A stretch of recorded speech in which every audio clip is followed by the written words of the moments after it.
What's going on, guys? JSGC here, and we are here for another Manchester City live watch-along. Today, we're going to be doing the live watch-along of Manchester City's game against Watford in the Carabao Cup third round.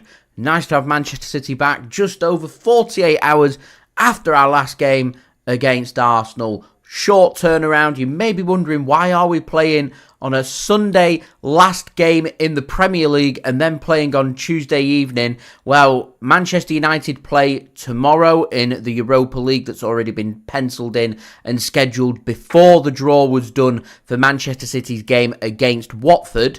So that couldn't be played on a Wednesday due to the policing. So Greater Manchester Police have asked for that game not to be played on the same day as this City-Watford game. So the other alternatives would be to play this on a Thursday. If we was to play it on the Thursday, there's a very short turnaround between the Watford game and the Newcastle game in the Premier League, or we play it on the Tuesday and we play here tonight against Watford. Watford did very kindly say that to make things fair, we can play on the Wednesday, and they're happy to move it to their home of Vicarage Road. Man City don't want to lose their advantage of home advantage, which is what happened in the draw. So Man City have decided to take all other opportunities off the table and said we'll have a short turnaround between the Arsenal game and this game this evening, which means there is plenty of rotation on offer from Manchester City. And it may come as a surprise that Watford have also taken the opportunity to do a bit of rotation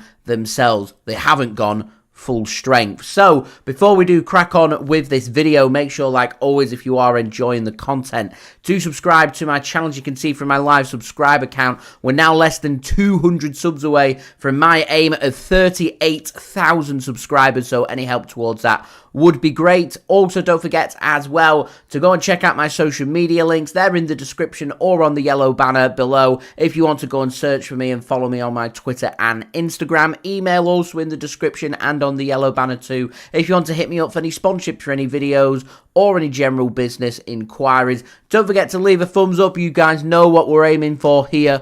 100 likes already into double figures now. 90 likes to go, so any help towards that would be great. Also, don't forget to get your thoughts in the live chat, including where you're tuning in from this evening and also your score predictions for this game. I want to warmly welcome Dalton into the chat. It says, hey JSGC, buzzing for this match. Hope to see some rotation as we've got a big game this weekend. Certainly do against Newcastle. Dalton going for a 3-0 victory this evening for City. I do hope so. And says, hoping and praying that City are going to look to try and sign a new central defensive midfielder and a striker in the upcoming winter-January transfer window. We'll speak more about that once we've spoken about the teams in around 5 to 10 minutes time. But thank you very much, Dalton, for tuning in. Much appreciated. Justin, hello. Thanks for tuning in as well. Do hope you are well. And Corey, welcome to the chat. Much appreciated. Do hope you are doing good. So I want to speak about today's video sponsor, which is brought to you by SofaScore. It's a free app to download, so worthwhile checking out, guys, if you haven't already. They're going to keep you guys up to date with all the latest scores from around the grounds, including giving all the match information for today's game, along with the statistics, analysis at halftime and full-time, and most importantly, the team news in just one moment. But SofaScore are also going to keep you guys up to date with all the latest scores from all the other sports happening.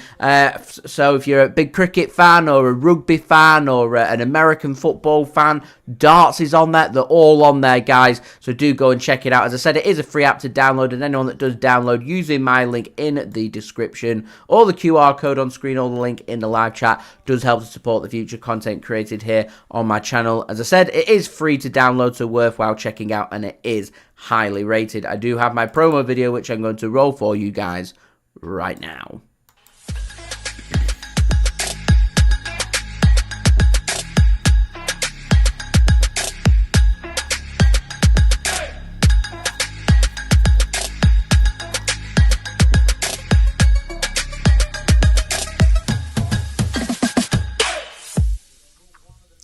And thank you very much to SofaScore for sponsoring this video. As I said, do go and check them out. Links and details, they are in the description. We do have SofaScore locked and loaded, already put in what I think is happening for today's game, and 85% of users are agreeing with me. He's got just under 70,000 votes, with 85% of people thinking that Manchester City are winning this game and going through to the fourth round. Remember, there is no extra time, so if we're level after 90 minutes, we're going straight to pens. Rightio then. Do I think both teams to score? No. 57% going with that. Who do I think scores first? Going with Man City, which 93% of users have gone for. So this game being broadcast live on Sky Sports Plus. If you're watching in the UK, then it's on Sky Sports Plus. Alvin, thanks for tuning in. Much appreciated. Corey, thanks for tuning in. Says, I have a Sky Sports subscription but can't see tonight's match on my TV guide. Can anyone help?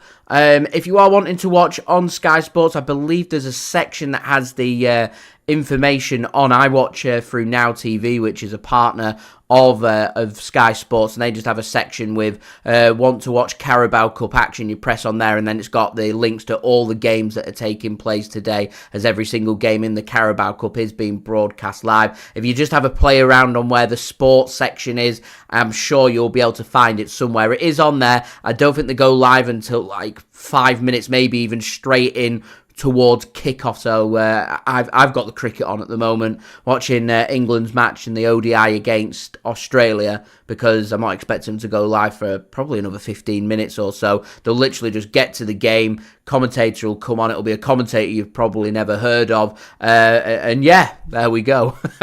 That's how it works with Sky Sports Plus.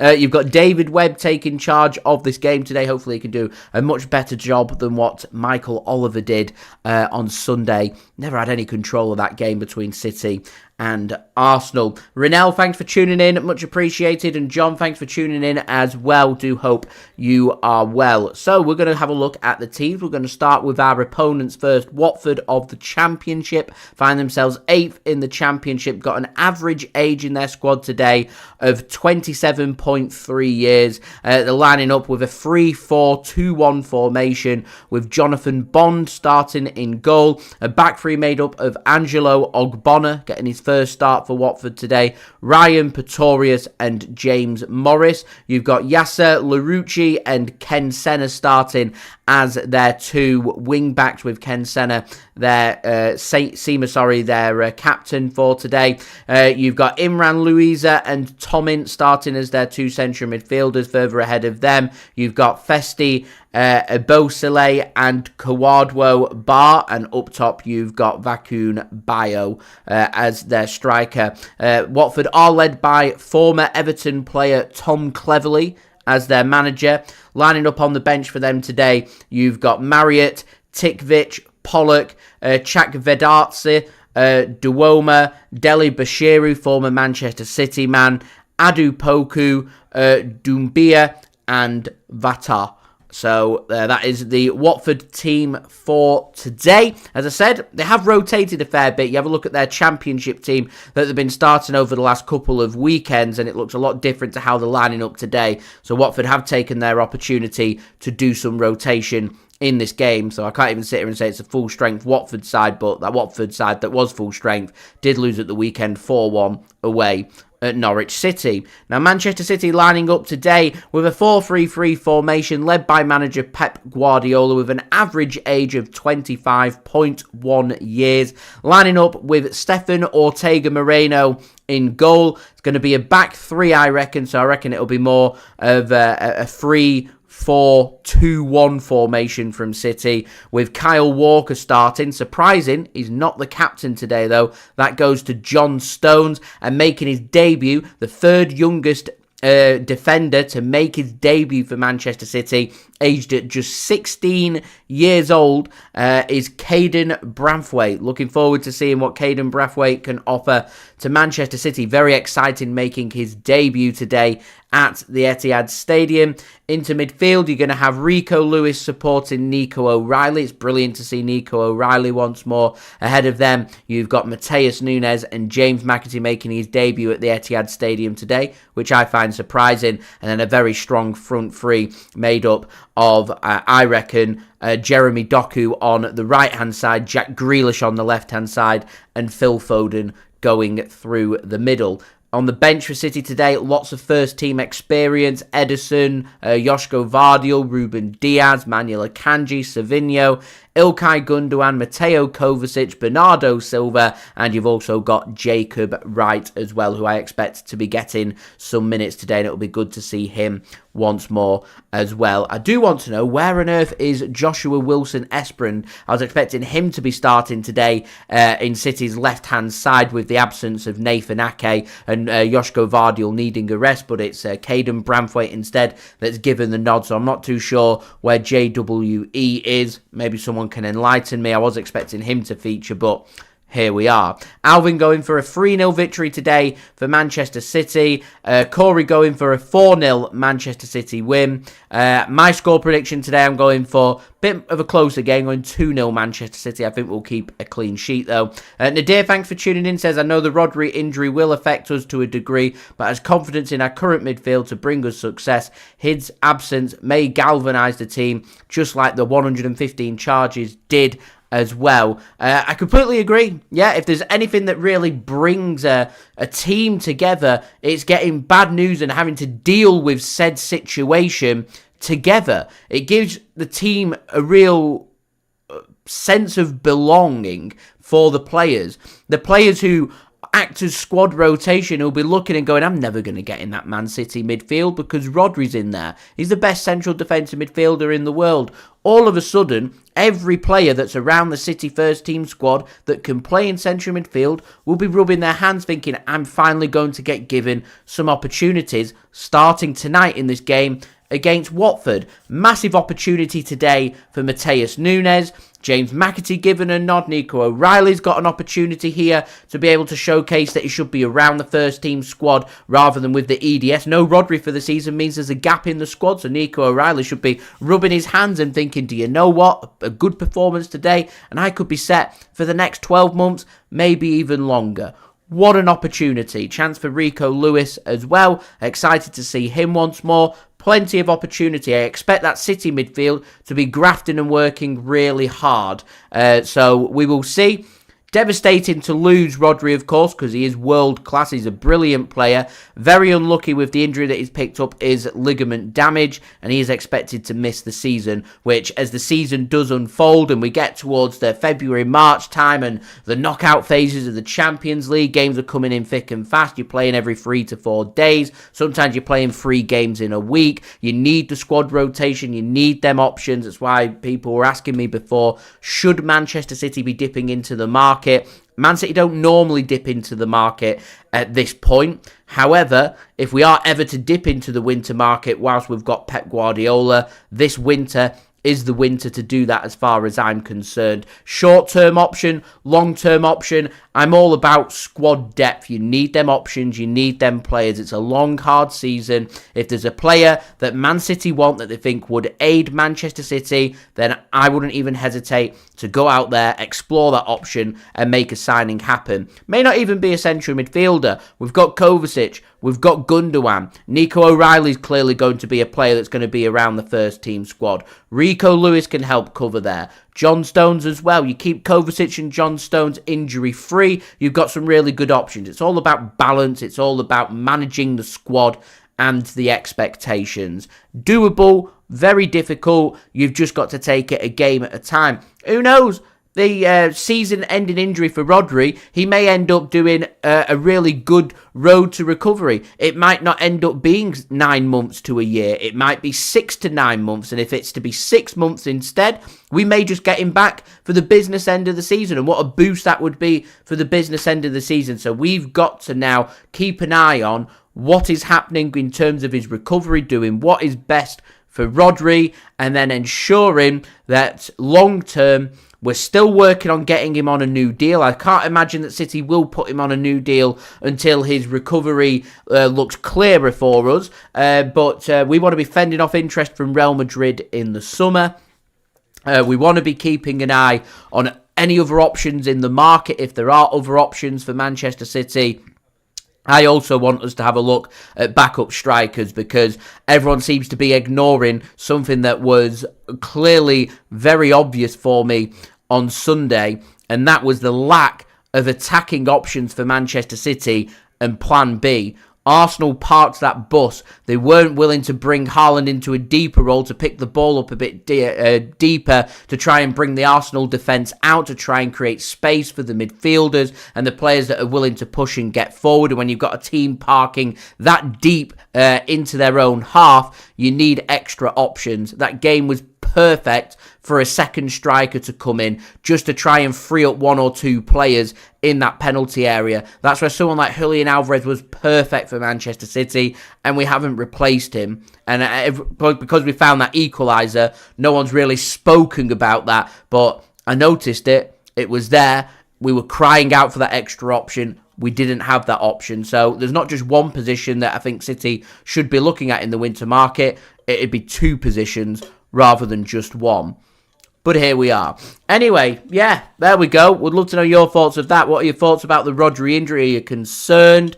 Are you not too worried? Do you think Man City have got suitable options? What are your thoughts? Do let me know in the live chat. That would be much appreciated. Daniel reckons Pep will find a new way to win the league with Rodri being out. We've got the best manager in the world. We've got a manager who can adapt his style and adapt his play to aid Manchester City. So if there's any manager that I want in charge of City whilst we've got an injury to Rodri, Pep Guardiola is the man that I want in charge, because he will find something else. A new system, a new tactic, a new player, a rotated player or a versatile player. He'll find something. There's always something there, because Pep Guardiola is a genius. He will find them options. He's that good. It's what he gets paid the big money for. It's why he's one of, if not the highest paid football manager in the world. So I trust Pep. I trust the system. I trust Manchester City. Season's far from over. Manage the expectations. Manage the squad balance. Manage the players. Try and keep everybody injury free and not taking any risks when we don't need to. Starting with today's game, I'm really happy with the rotation that City have put in place. We've got players that need some minutes in their legs to try and help them get up with their sharpness, including the likes of Jack Grealish and Phil Foden. So I'm delighted to see them. Matheus Nunes and James McAtee, not really seen too much of them since pre-season, so it'll be nice to see them as well. And it's nice to see some rotation in place in defence as well. And I'm happy to see Stefan Ortega once more in goal for Manchester City. Julia, good evening. Thank you for tuning in. Much appreciated. Do hope you are well. Justin, thanks for tuning in. Reckons a 4-0 victory today for Manchester City. Geffin, thanks for tuning in. Going for a 3-0 victory for City. Going with Phil Foden with a brace and a goal for James McAtee. I'm going with Phil Foden with a brace, and I'm going 2-0 Manchester City is my score prediction for this game. Daniel says if Rodri being out would get someone on loan, he reckons 6 months or permanent. I just don't see City dipping in the market. They don't like doing it. They don't like panic buying. They like to stick with the squad and the options that they've got. It's almost like you're saying to the squad, we've not got a suitable option for Rodri, so we need to bring somebody in. We've got these options in Kovacic and Gundogan and Stones and Akanji and Rico Lewis and Nico O'Reilly, and you bring somebody else in, you're saying to them, you're not doing what we need you to do. We're going to go in and sign somebody else. And, people were having a laugh, but Man City loaned out Calvin Phillips. Calvin Phillips was very patient being at City now for a couple of years, and You know, he's never really got given his opportunity. He never got a run of games because Rodri always managed to keep himself injury-free, and he were playing that many minutes and that many games that we weren't finding a way to really properly protect him and rotate him. He was crying out for a rest. He managed to get a little bit of a rest at the start of this season, and then it's just been very unfortunate that he's ended up picking up that injury. And I've seen lots of people suggesting that Arsenal have injured Rodri on purpose. I truly believe this as well. I don't believe a professional football player and a coach as good as Mikel Arteta, who's got some real good friends at Manchester City, and he's worked with Rodri before, why he'd tell his team to go out there and deliberately target another professional football player for them to pick up a serious injury. Everyone's been questioning him about the dark arts. I just believe that Arsenal wanted that game to be physical. It could have been any player. If they could pick a player, I'm sure that would love that to be either Erling Haaland or Rodri. So they've got the dream come true. If you was to injure a player at City long term, then it's to be that player. But I don't believe that the Arsenal players or the coaches there would want a serious injury to a City player. I can't imagine that City would do that the opposite way either. City were trying to match Arsenal in terms of their physicality on Sunday. City were grafting, City were responding. It was a very passionate performance from both sets of players. It was a true emotional game of football, and to me it was a proper Premier League game. And I don't know about you guys, we drew, we didn't win the game, but it was a very enjoyable game of football. Referee didn't have his best game. He didn't do his job in protecting the plays. He could have done a hell of a lot more when it came to stopping all of the amount of time wasting going on and dirty tactics like substitutes going over to the goalkeeper telling him to go down with cramp when we all know that they've not got cramp, and Pep Guardiola has to come out in public and say he doesn't think that they're play acting when we all know deep down that they are play acting. The dark arts there, but it's tactics being used because teams don't know how to beat Manchester City, so they'll do anything that they can to try and aid them. Just like if City were playing catch-up to Arsenal, I'd expect City to be doing some dark arts. In fact, we've been guilty of it ourselves. Remember Rodri scoring at the Emirates Stadium? He had the City fans in one corner. He could have ran over to them. It would have been jubilant. It would have been fantastic scenes. It would have been loads of limbs everywhere. He decided to go and celebrate in front of the Arsenal fans, purposefully done, to try and aggravate them, to anger them, to annoy them, to be in their face. Premier League football, to me, it's what makes the league interesting and exciting. So, you know, I look forward to the game at the Emirates Stadium. I imagine it'll be a very similar game to what we just had at the Etihad Stadium. So, it'll be good. It'll be really good. Greg, thanks for tuning in, going for a 4-1 victory today for Manchester City. Love that. Daniel, what happens if Haaland gets in? If he gets injured, we have to use somebody else. We've not got them options, unfortunately. Manchester City fans says City's performance last 3 games was not up to the mark. If it continues like this, it will be concerning. It's the first time we've played every 3 to 4 days. We've had a lack of pre-season, so to me, it was always going to be the case. Always going to be the case. It's going to take a bit of time for us to adapt. Probably not until October, November time. In fact, last season didn't really click together until the second half of the season. Maybe a case of that again here once more. Maputa, thanks for tuning in all the way from Zambia. Love that. Shout out to you. Much appreciated. Jamie, thanks for tuning in. Says, here is something City fans don't see. They're not actually in this year's title race. Sure, you have the points right now, but Liverpool versus Arsenal games will decide this year's champion. That's a big call to suggest that City aren't going to be in a title race, considering we're the back-to-back champions and currently sit top of the Premier League title. You might be right. We're still very early in the season, but I can equally argue that Liverpool and Arsenal might not be in the title race either. I expect them to be. I expect City to be right up there as well. If I was to put my early prediction out there, I can see it just being the repeat of what it has been the last couple of seasons, which is Liverpool will push, they'll drop off, and when they do drop off, you'll end up with a 2-horse race between City and Arsenal. What both Liverpool and Arsenal can't afford to do, with City sitting top of the Premier League, is allow us to start to get a gap between us and the rest. Because if there is a gap that appears, City will be all over it and they'll struggle to catch up.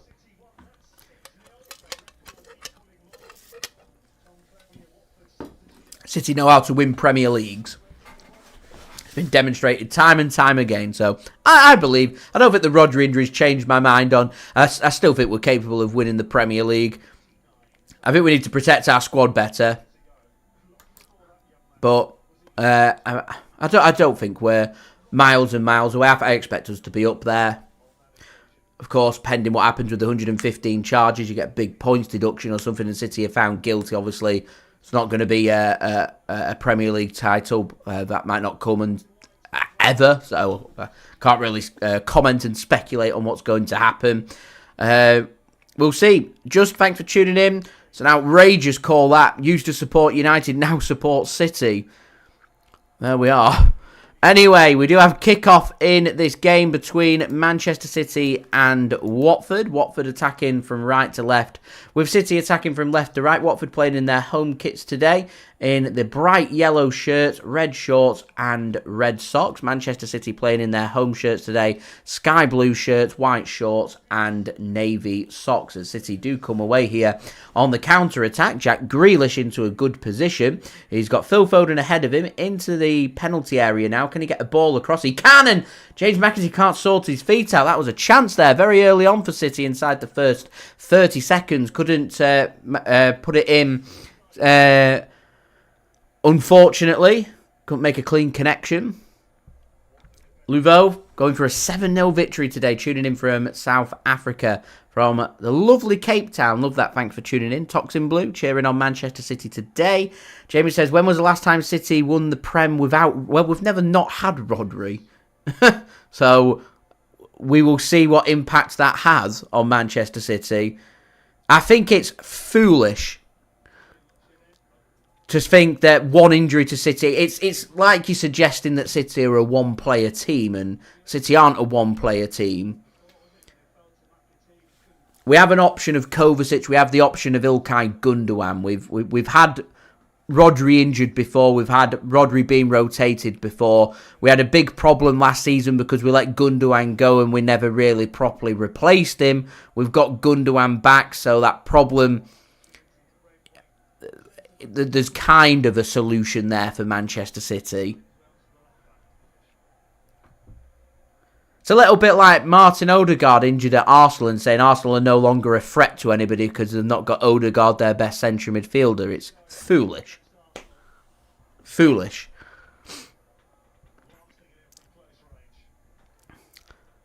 Troy, thanks for tuning in. Much appreciated. Geffin reckons Liverpool winning. I can't see it being Liverpool. I can't. Got off to a good start, but I can't see it being Liverpool.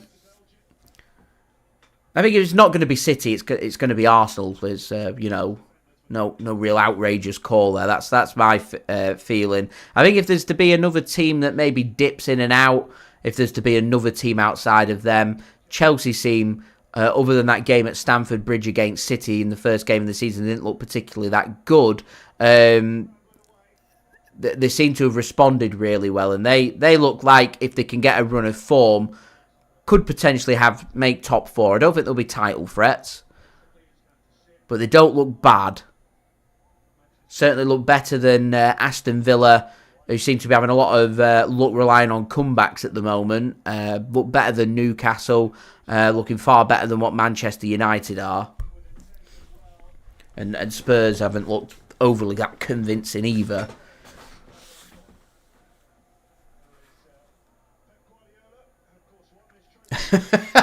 Tag says they did lose to Nottingham Forest. There's always going to be surprise results. We normally throw in a defeat against Brentford somewhere and we go on to win Premier League. So there's always going to be the odd result here and there. It's a marathon, not a sprint. All you want to do in this early stage, first half of the season, all you want to do is make sure that you're within touching distance of first place and that you don't find yourself north of 10 points behind whoever sits top. If the team in top's more than 10 points clear by the time we get to the second half of the season, as far as I'm concerned, Premier League's done. So that has to be the aim for everybody.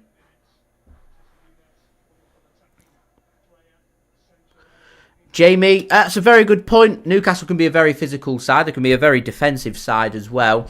St James's Park, I don't think Newcastle will put up with...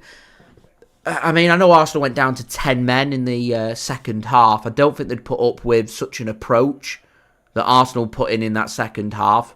11% possession, 1 shot in the second half.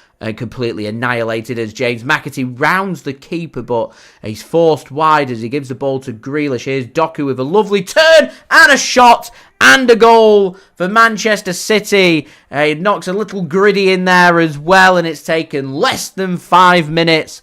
And Manchester City lead here against Watford, and that will make Jeremy Doku feel much, much better as we've gone with a very strong attacking line. Purposefully done. Get some good minutes in there, the legs of Phil Foden, Jack Grealish and Jeremy Doku. And if these players can start coming out with some goals and assists, then there we are. It's all from that poor back pass, cut off by James McAtee. Keeper tries to make the tackle, he can't. I think it's an assist for Jackie G. A lovely turn from Jeremy Doku through the legs of Ogbonna and into the back of the net. And Manchester City lead here by 1-0. Yeah, I am expecting a physical game against Newcastle. Normally quite attacking games, normally quite entertaining games, actually. Won't be an easy game. We need to play to the best of our ability. And going back to what the point you were making before, Jamie, about we've not won Premier Leagues without having a long-term absentee in Rodri. If we're serious about winning Premier Leagues with not having Rodri available, then you've got to go to the likes of St James's Park and, you've got to be picking up wins. So we'll get a good answer about where Manchester City are on Saturday. In the, I think it's the, is it the... I want to say it's the early kickoff, but I think it might be the evening. Maybe I'm getting mixed up. Let me have a quick look. No, it's the early kickoff, 12:30 on Saturday. Marvellous stuff. We'll be live at 12 p.m. No lie-in for JSGC on Saturday. There we go. Alpha, thanks for tuning in. Much appreciated. Stone says, centre-back John Stones rarely played as a lone defensive midfielder during his time at the Etihad. But has been inverted into the deep lying role at times from central defence and right back. He's supported Rodri, of course, in defensive midfield, so he could be an option. I've heard Matheus Nunes has a bit of experience dropping in the deeper role as well. Bernardo Silva is more than happy to do the dirty work in a deeper role. We have actually seen him play in the number 6 role once or twice. So there's loads of options for City. I'm just not expecting it to be very consistent. Unless it's Kovacic or Gundogan playing there, which I think will be the 2 players that City use to try and rotate.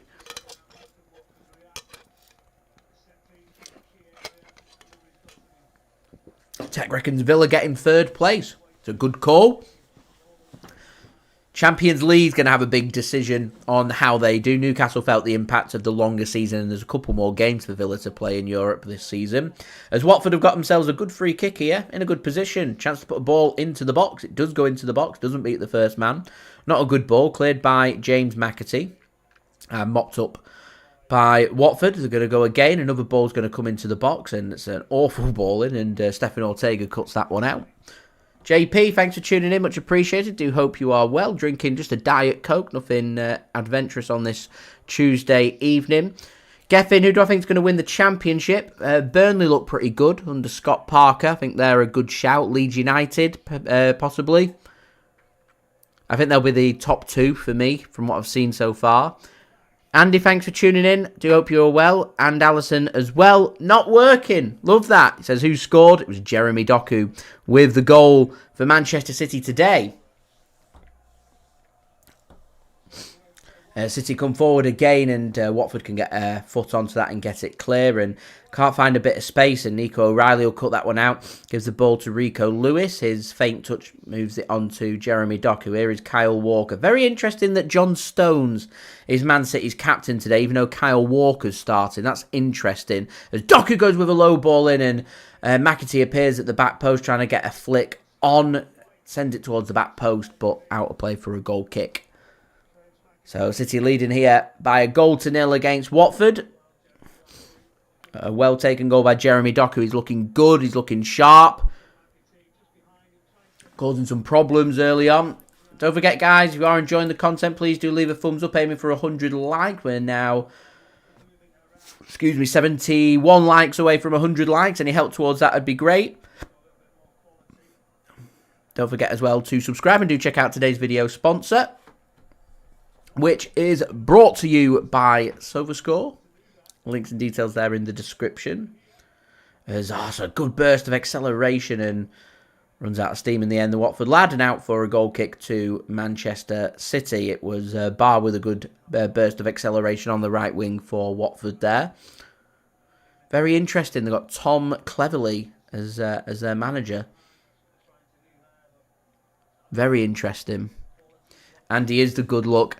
Amelia, thanks for tuning in. Says, where is Haaland? Haaland having a full rest today, making sure that he's fit and ready to go for Saturday. No other concerns there. Simply a rest.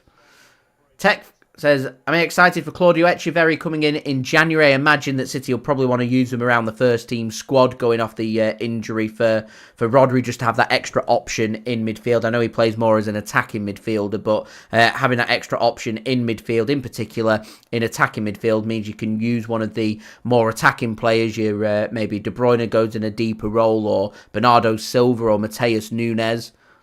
And, you've got an extra option in the attacking sense for Manchester City as a long ball comes forward from, I think that's from Johnny Stones, looking for Doku and out of play for a goal kick. Seamus, thanks for tuning in. And it is good to see City already 1-0 up after 5 minutes. Jeremy Doku with the goal, lovely turn and lovely finish into the bottom corner. Amelia going for a 6-0 victory today for Manchester City. I'll take a 6-0 victory. Mixid, thanks for tuning in, helping to moderate today's chat. Do hope you are well, Mixid. And remember, no real rules here on the JSGC channel, just no spoiling it for others. And have a good time and keep things nice and friendly. All for a bit of banter and having a good footballing discussion. No need to make things personal.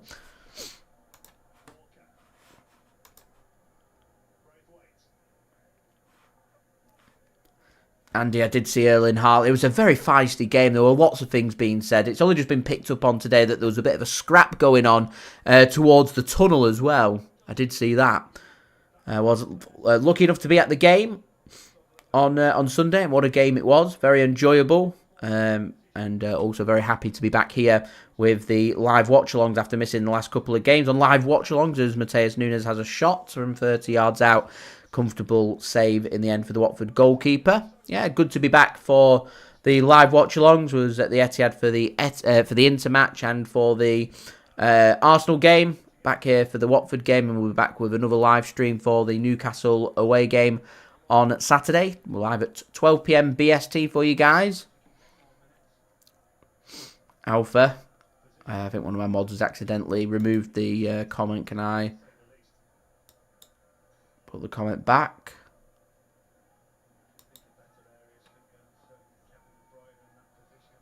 No, I don't think I can, unfortunately. But Alpha, I did see your comment. It says Haaland's at his friend's funeral, which is very sad. Yeah, his friend passed away.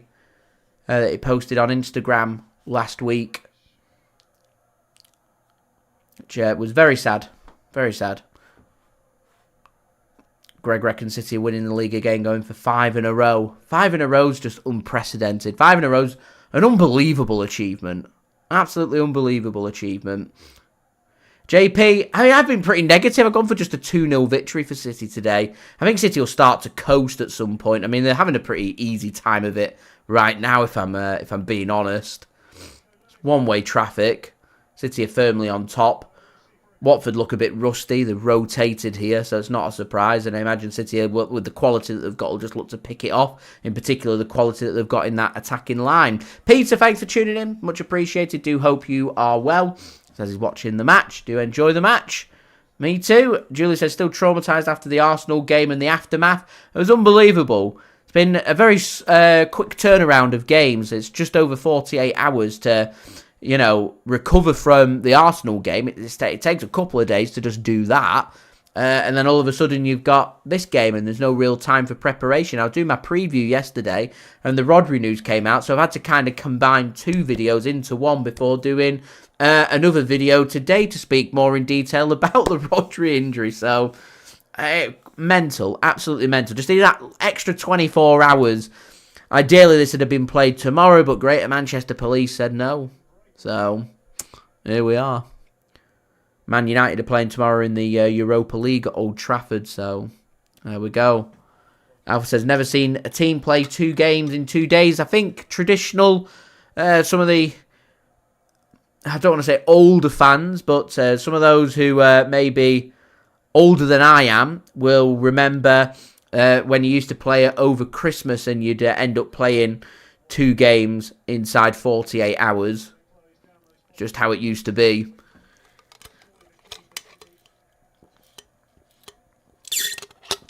Trevor, watching the game on Sky Sports Plus. All games of the Carabao Cup being broadcast live. You can find it on Sky Sports Plus.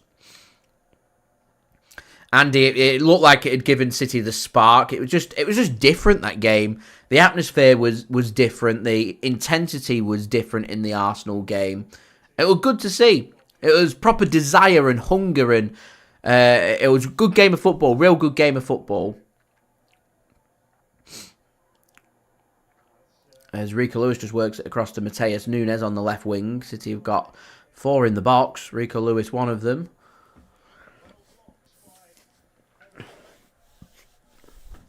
JP, what do I think about Jack's performance? He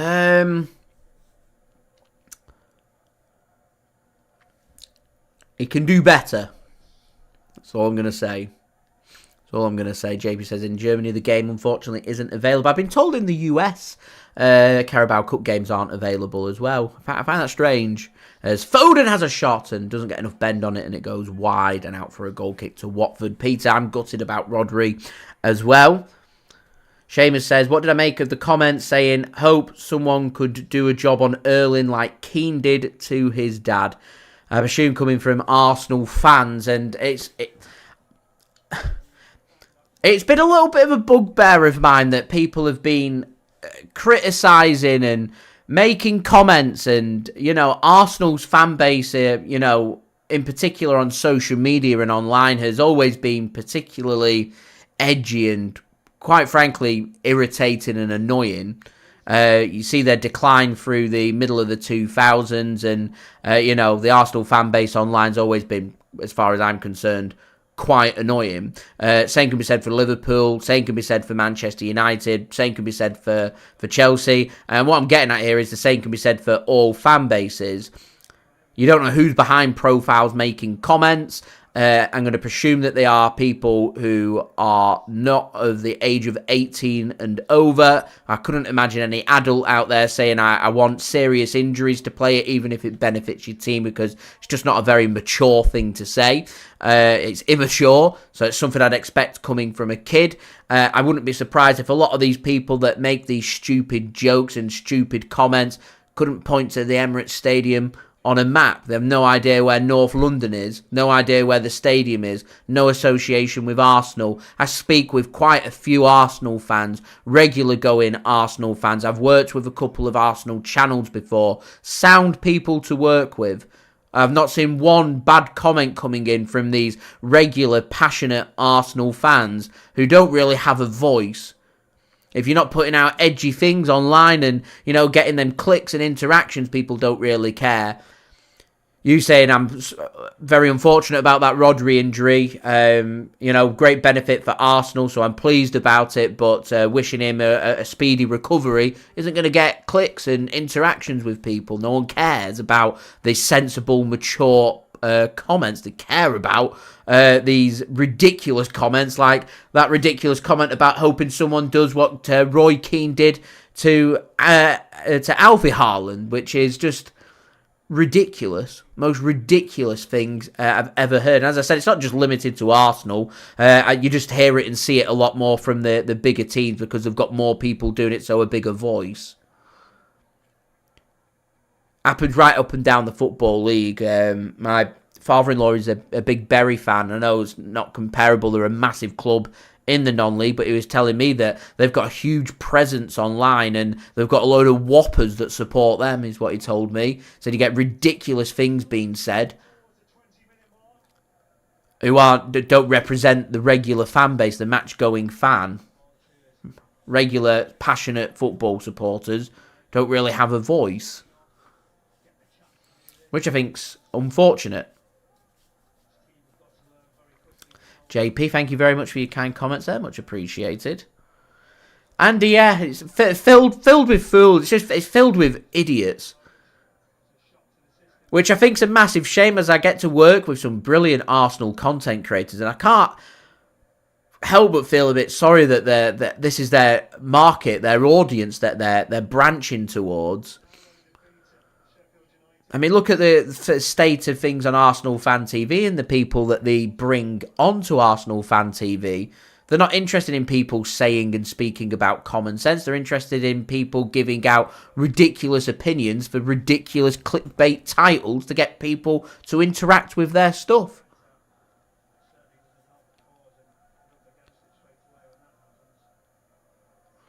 Whereas here on the JSGC channel, we do a game, we have a laugh, and then we move on to the next game. What we do. Football. Very emotional support. It's always good to have a bit of banter with people as Watford get into a good position here. Win the ball back. Young Brathwaite just gets shrugged off the ball and an equaliser for Watford. And referee penalises Bar. He's looked good, that Bar. He looked really good. He just bundled Brathwaite off the ball and then a decent finish into the back of the net. Let's have a look at this, because I'm not entirely sure that I think this is a free kick. I think he's just stronger than... I don't think that's a free kick. He's aggressive into Brathwaite. He barges him, but it's shoulder. I can see why the referee's given a free kick there. It's aggressive. But I see Erling Haaland does that all the time, barging around defenders. Just using your physique. I think Brathwaite has to be stronger there. So warning sign that for City. Philip says, what's my thoughts on the Rodri situation? And City fans ask for it as well. I've done a full near 16-minute video on my channel, giving all of my thoughts. I'll give a quick summary for me. I think it's a big loss for City. I think the transfer policy in the summer leaves a lot to be desired. Rodri was begging and pleading for an alternative for him to be rotated regularly throughout the season. We brought Gundogan in. I don't think we brought Gundogan in just to think about a Rodri alternative. I think City have just been thinking about having an extra option in midfield, and Gundogan just happens to be that player. I think if there's a plausible deal that could be done in January, it should be done. Whether that be long term, they think Adam Wharton would be a good player for us. Spend the money and bring him in rather than waiting and gathering up more information. That's a lovely tackle there from Brathwaite. It says the offside flag goes up. Why not just play the advantage? I'm not sure. City had the ball. But we've got to deal with it. I don't think you'll get the true impact on City's squad until we get to around February, March time. I'm fingers crossed. Rumours are saying end of the season. Best case scenario with ligament damage is 6 months. That takes us to the end of March. Maybe a good recovery. We might have Rodri available for the end of the season. That would be brilliant for the business end of the season to have him available. If not, we've got to have them options, and we've got to deal with it. The season's long.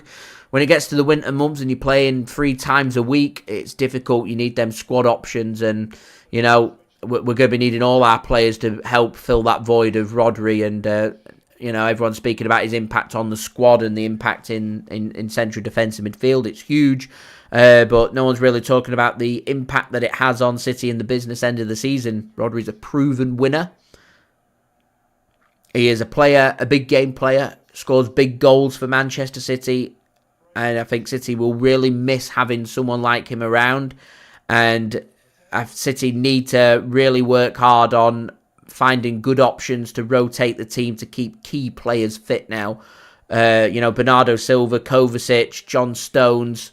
These are very important players. Very important players. Peter reckons Nunes gets more time. Everyone should be getting more minutes. This is why I said the importance of this game. If I'm Nico O'Reilly, I'm thinking I don't want to be in the elite development squad anymore. Rodri's not going to be available for the season. It's a great opportunity for him to be around the first team squad to, make the bench and get some minutes for Manchester City and showcase that long-term he could be the good option that City could be looking for. If I'm Rico Lewis, if I'm John Stones, if I'm Matheus Nunes, if I'm James McAtee, I'm thinking tonight, what a great opportunity to showcase that I should be regularly getting minutes. So, very interesting. We will see. So don't forget, guys, do leave a thumbs up now. 59 likes away from 100 likes. Any help towards that would be great. Do subscribe and do check out today's video sponsor, SofaScore. Links and details there in the description. Jackie G sends a low ball across. Watford deal with it. James McAtee's bundled over. Referee says, up you get. As Kyle Walker puts his chest onto that to Brathwaite, and he will play a pass forward here to Matheus Nunes. He plays a pass forward. Phil Foden cuts that pass off. It looked like it was meant for McAtee. Doesn't matter. City still have possession. Overlap comes in from Foden from a pass from Grealish. Well cut out by Watford, and they'll put that ball into the stands and out for a throw-in to Manchester City. Through 26 minutes here, Manchester City lead Watford by 1-0. That goal coming after 5 minutes from Jeremy Doku. Peter, if you're watching in real time, you'll be a few seconds ahead of me.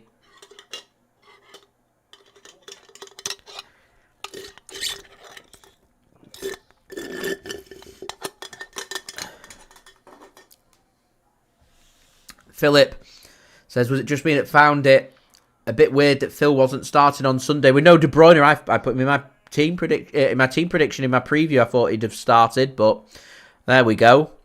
I know there's a few that said they weren't happy with the team. I wouldn't have started Kyle Walker. I did say that in my preview. I know why City started him, but he's looked rusty. I didn't think he did enough to be starting that game, and I thought I'm not surprised he's starting today to try and help him get out of that rusty stage.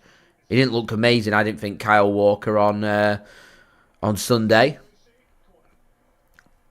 RTD, thanks for tuning in. Says we want Bobb. Not got Bobb available until the new year, unfortunately. It'll be good to get Oscar back. Good player. There you go. I'd have gone with Rico Lewis.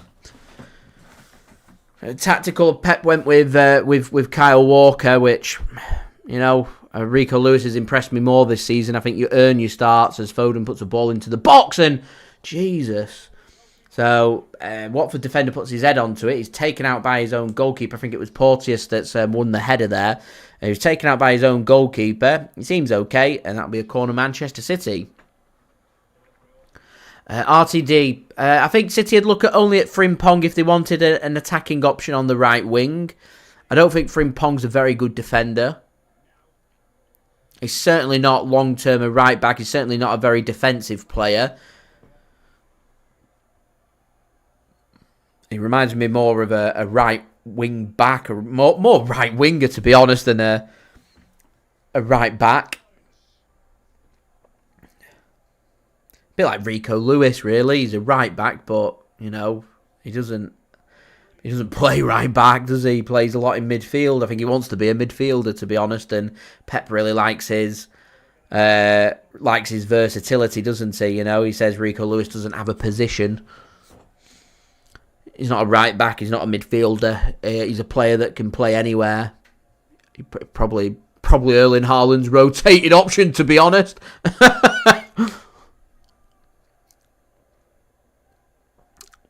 RTD. Yeah, Cancelo was meant to be that option, and Cancelo's attitudes let him down because on his day he's a quality player, João Cancelo, and unfortunately towards the end just wasn't working out for him. And I like Cancelo. I think he's a really good player. He's a fantastic creative player. He's actually, when people start speaking about the low blocks, how do you break down teams that part the bus? Well, João Cancelo used to be a player that had, fantastic balls into the box and a good shot, long-range shots on him that would be an option. In fact, we could have done with him against Arsenal with these, all the defenders getting in space on the edge of the penalty area and having shots. RTD, I'm not questioning his quality. I think he's a brilliant, brilliant player. Offensively, he is a wonderful, wonderful player. And if City were looking for a really good attacking option, I would have no problem with Frimpong. My problem is Kyle Walker, I reckon within the next season or so, won't be a Manchester City player anymore, which means we lose a defender. Kyle Walker isn't an attacking player. He will get forward, but he isn't an attacking player. He plays as a defender, which means you would need to sign a player who's going to play as a defender on that right-hand side of centre-back. So really, I think it'd suit City to go out and sign a right-back who can also perhaps cover at centre-back. A little bit like Manuel Akanji. Rico Lewis is a good option. It's just, I think maybe City might look at a centre-back if Kyle Walker leaves rather than a traditional right-back.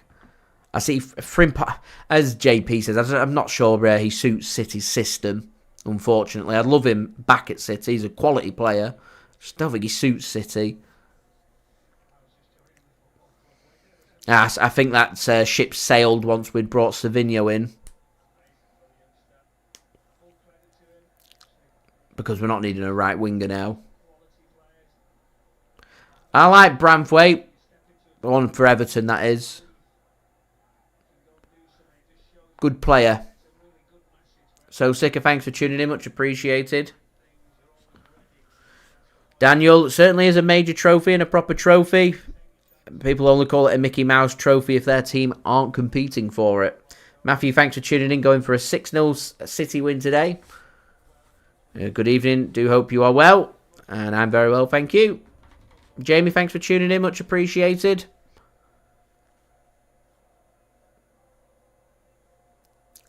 As we're now nearly on 50 likes, guys, which is great.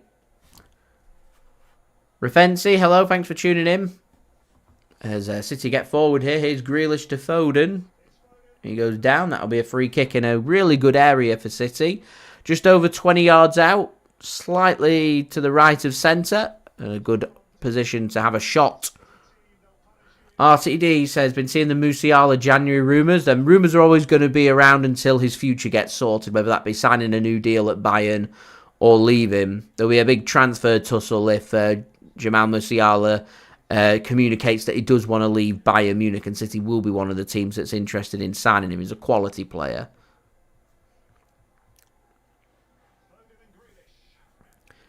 So let's see what City can do from this free kick, and then I'll come to Daniel's question about relegation. So Phil Foden stood over this free kick, as is Jack Grealish. A bit of whispering going on between Foden and Grealish. It's a good time to find a second goal this and get that killer 2-goal cushion. As we do hit 50 likes now, which is brill. 50 likes in, 50 to go. So Foden and Grealish stood over this. Going to get it up and down over the wall. Foden goes straight into the wall and headed clear by Watford. RTD says Southgate linked with Everton. I don't rate Gareth Southgate. Weren't a big fan of his during his time at England as Watford break forward here. And well defended from James McAtee just to cover the gaps there and out for a throw into Watford. It definitely is poor Everton then if it is Southgate. Daniel wants Everton to go down. I don't think they will go down. I think relegated will be Ipswich Town. I think Leicester City and Southampton. 3 that came up. Again. Refensi says 3-0 City is his prediction. Take it or leave it. I'll take it. I'll take a 3-0. I'm going 2-0, so I'll take a 3-0. Long throw comes in from Watford. Headed clear by City, and Phil Foden will put his foot onto that. And Jeremy Doku tries to lead a breakaway for City. Watford managed to get a boot onto that, and that will go out of play for a throw into City. Midway inside our own half as the clock ticks towards half time. So don't forget, leave a thumbs up. 47 likes to go to 100 likes. Don't forget to subscribe if you're new around here. And do check out today's video sponsor, SofaScore. Links and details there in the description. Remember, it is a free app to download. As Ortega works the ball, a very nice ball out from his own 6-yard box to Jack Grealish, just on halfway. One pass forward to Rico Lewis, and all of a sudden City are in Watford's territory as Jeremy Doku bursts into the penalty area. He's got half a yard of space, plays a ball across. Jack Grealish just couldn't get the ball in his stride to make a clean connection. And Watford try and play a pass forward. They're trying to be positive as Jack Grealish now comes forward for City. He's got McAtee as an option on the left. He's tackled, unfortunately, and Watford will come forward once more. 10 minutes remaining then here in the first half of this League Cup match in the third round between Manchester City and Watford. City lead by 1-0 thanks to a goal from Jeremy Doku. Is Bond, keeper for Watford this evening. Ball just gets played into midfield. And Watford just knocking this ball around pretty nicely.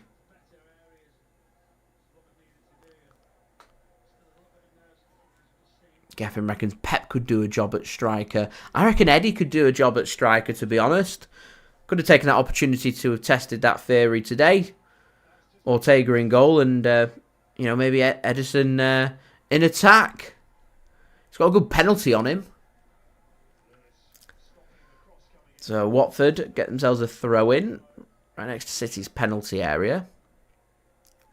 Not played too bad, Watford. Showed intent. Not quite had the quality in the final third, but at times have caused City problems. They've given City space, which is surprising. But, how often do you get to come to the Etihad and, you may as well have a pop, if I'm being honest. Here is Nico O'Reilly. He's tackled and Watford nearly a drop of the shoulder. They want a free kick. Referee says no.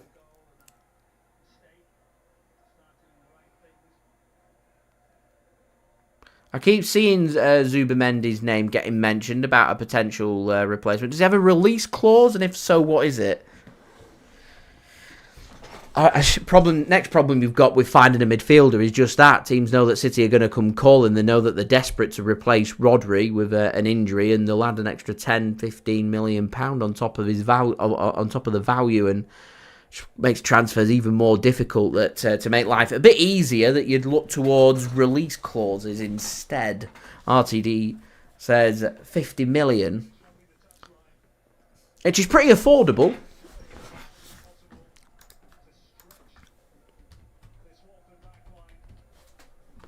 Martin Zubimendi.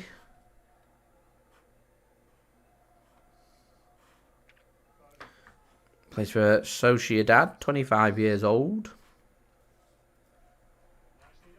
As City come forward here, and a shot comes in, and there's the second goal for Manchester City. And it's Matheus Nunes with the goal. Is that his first City goal? It's a good finish from Matheus Nunes. That will make him feel much better. Much, much better. And City lead 2-0. That's the killer 2-goal cushion. What we want to do now is wrap it up, get a third. Assist for Rico Lewis. Space opens up for Matheus Nunes. Good tidy finish into the bottom corner of that from Nunes. That will make him feel much better, I'm sure.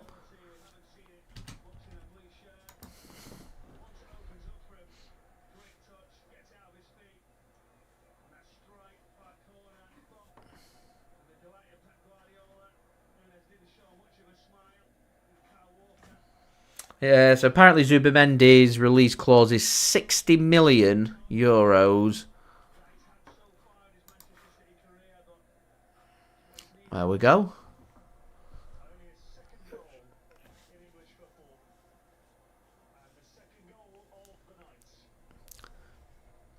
I mean, we've got good relations with Sociedad. They did manage to secure a transfer of Sergio Gomez from City, so It's not impossible. Not impossible. And he says, excellent, really pleased for Matheus Nunes grabbing. I'm fairly sure it's his first City goal. I don't recall him scoring another goal for us.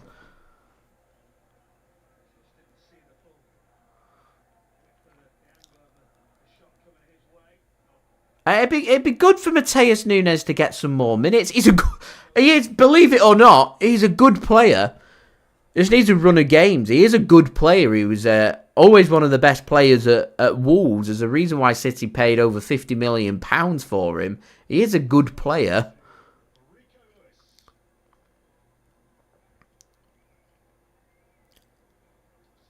Maybe just needs a second season. So there we go.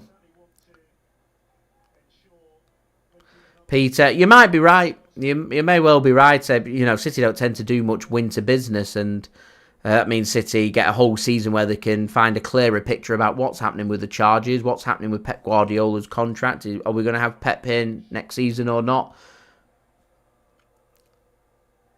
It'd be good now for City to start getting some answers so we can start thinking long term, because at the moment, all we're thinking about short term is Matheus Nunes. There's a pass into Foden. Here's James McAtee making his Etihad Stadium debut today as Doku tries to play a pass looking for Foden. Too much on it and out for a goal kick. Andy, what was it about City and players called Mendy, Otamendi, Benjamin Mendy, and potentially Zubamendi? They're like the Mendys. I think the less said about Benjamin Mendy, though, the better. There's too much being shown there, and McAtee should make the interception, mopped up by Matheus. Matheus Nunes is everywhere at the Mo. Having a good game.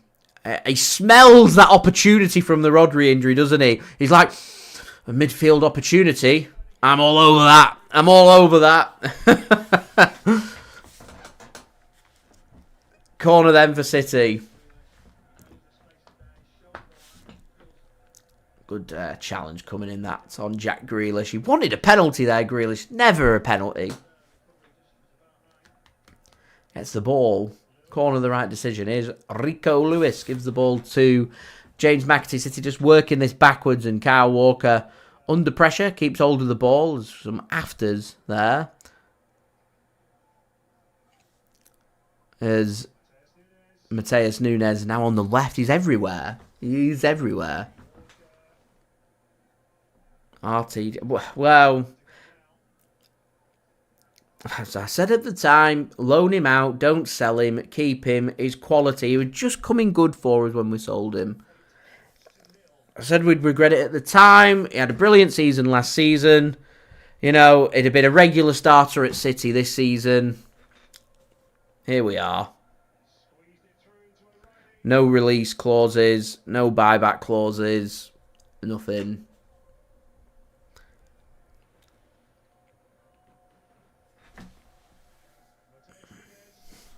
Is Nunes. He's everywhere, Nunes. He nearly gets an assist. He's having a great game. As Chloe says, yeah, he's having a great game, Matheus Nunes.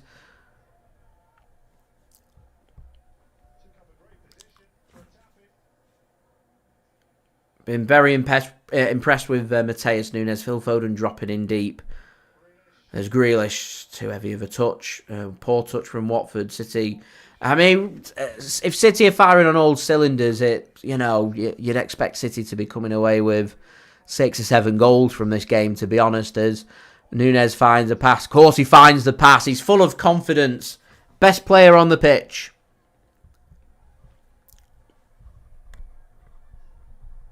I'm matching up with what Peter says. He's a good player, Nunes. I've always said he's a good player. He just needs minutes. He just needs time. He needs starts. But he's impressing here. And I think Pep, players impress should be rewarded for that. Starts and minutes in Premier League games. Nunes is playing well here. Squad rotation's key. We play on Saturday. We play, I think, on Tuesday against Slovan Bratislava. Champions League minutes, Premier League minutes. You know, that's what he's looking for. I mean, that City attacking line's having a good game, to be fair. McAtee's popped up in some good places. Foden's dropping deeper now. Had a good game. Doku's found the goal. Grealish is looking lively. Everyone's doing well. There you go. Who needs your... we've already got our Rodri replacement. His name's Matheus Nunes. He's here. Peter, missing Saturday's game, getting married. Well, me and you are very similar, Peter. I missed the City game against Leicester City when Kevin De Bruyne scored that free kick back in 2022 because I was getting married that day. And you're missing a City game. You're getting married on the Saturday, this Saturday. So... firstly, congratulations. Wishing you and your partner all the very best and enjoy the day. It's my recommendation. Don't stress. Don't worry. You know, it's your day. Relax and enjoy it.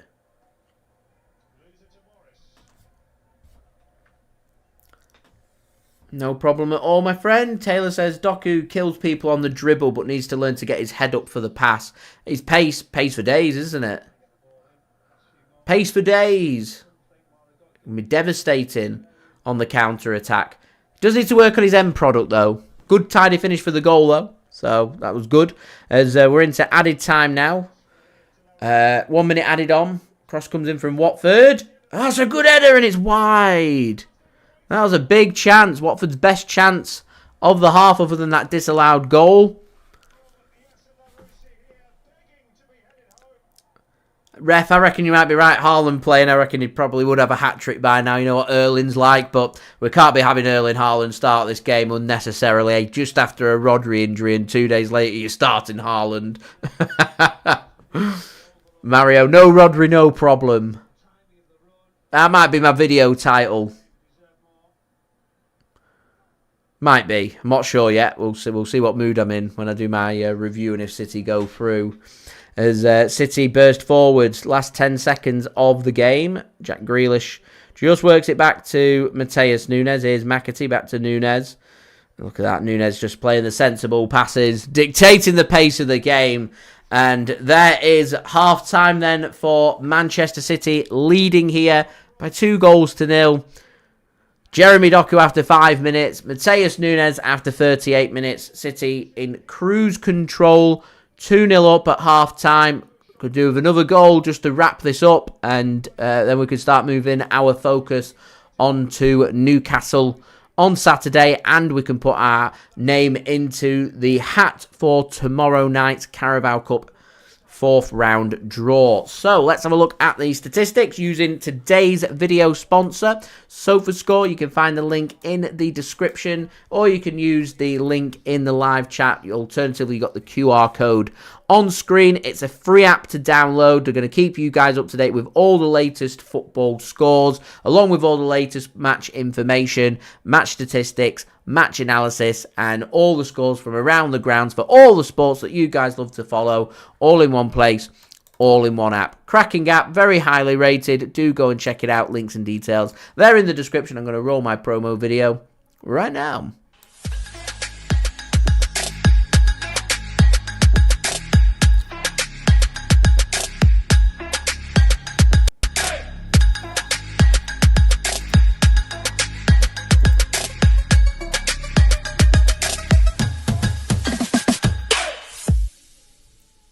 And big up to SofaScore for sponsoring this video. It is much appreciated. So, in terms of the statistics, for the first half, Manchester City with 73% possession compared with 27% possession for Watford. Watford have managed to have one shot with one big opportunity, and they should have scored that header. It went wide. They've had a disallowed goal. They've had a threat. They've caused City problems. City need to ensure that they're playing to the best of their ability to get the game wrapped up and done and dusted. We're 2-0 up. Some will suggest 2-0 is a dangerous scoreline. With the quality that City have got, you would expect Man City to get the job done in the final 45 minutes of this game. Remember, if it does finish level after 90 minutes, this game will not go to extra time. There is no replays in the EFL Cup. It will go straight to a penalty shootout. So Watford with 1 shot, with Manchester City having 9 shots, forcing 1 save from the goalkeeper, having 3 shots on target and a couple of goals. Doku after 5 minutes, Matheus Nunes after 38 minutes. Matheus Nunes looking very sharp and very good for City, smelling an opportunity in Man City's midfield because of the Rodri injury on Sunday. City having a lot more passes than Watford, 345 passes compared with Watford's 131. So that is not too shabby at all. City having 25 touches in the penalty area, in Watford's penalty area, just 6 touches for Watford in the City penalty area. Man City's accurate passes at 315 of the 345 attempted passes. Looking good on the duels as well. 55% of duels won for City compared with 45% for Watford. Got all kinds of good stats on here. Interceptions, 1 for City, 6 for Watford. 10 tackles apiece. 70% both sides won, so 7 out of the 10 tackles won by both sides. City with 1 more recovery than Watford, 20 compared with Watford's 19. Watford having to do more defending because of the possession, with City making 3 clearances compared with 16 for Watford. City on top, City dominating. Just need to be wary of the counter-attack. It'd be great if we could keep a clean sheet in this game and some players looking pretty sharp. Yeah, that's pretty much my half-time summary. Great to see Branthwaite on the pitch, making his debut, just 16 years old. Getting some competitive action for Manchester City. It's good to see Nico O'Reilly, James McAtee, Rico Lewis. Yeah, really good to see. Oh, SofaScore's switched over the captain. They say Kyle Walker's the captain now, and not John Stones. I did say I found that very interesting that John Stones was City's captain when Kyle Walker's on the pitch. Well, Kyle Walker is the captain rather than John Stones. So, yeah. There we go. Just having a look at the average positions for both sides. I'll just show it up on the screen. It's a great app. Let's go and check it out. I'm not just saying that because the sponsor in the video. Genuinely, just very interesting. There's the map. I don't know if you guys can make that out clearly, but that's the average positions for the Watford players in the first half, with Manchester City very much keeping things compact in the middle. Pretty interesting to see that you're seeing a lot of combinations between McAtee, Rico Lewis, Nico O'Reilly, Phil Foden and Jeremy Doku on one side, and Matheus Nunes and Jack Grealish knocking it out the ballpark from the other, which is good to see, really good to see.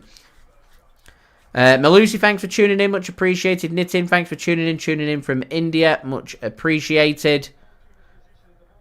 Chloe reckons Doku's going to get a goal against Newcastle. That would be brilliant. Corey reckons City are going to definitely get a couple more goals in the second half. That would be great. Geffin, I said that. Put Ederson in as an attacker. See what happens. Worst case, you know, he's got a good penalty on him. Really good penalty on him. I know Julia said before Cole Palmer's brilliant on his penalties, and he's a fantastic penalty taker, as is Ederson as well. So, yeah. There we go. Right, we're going to go around the grounds. Going to have a look at all the latest scores of what's happening in the world of football. Starting off in the EFL Cup half-time scores. You've got Chelsea taking on Barrow.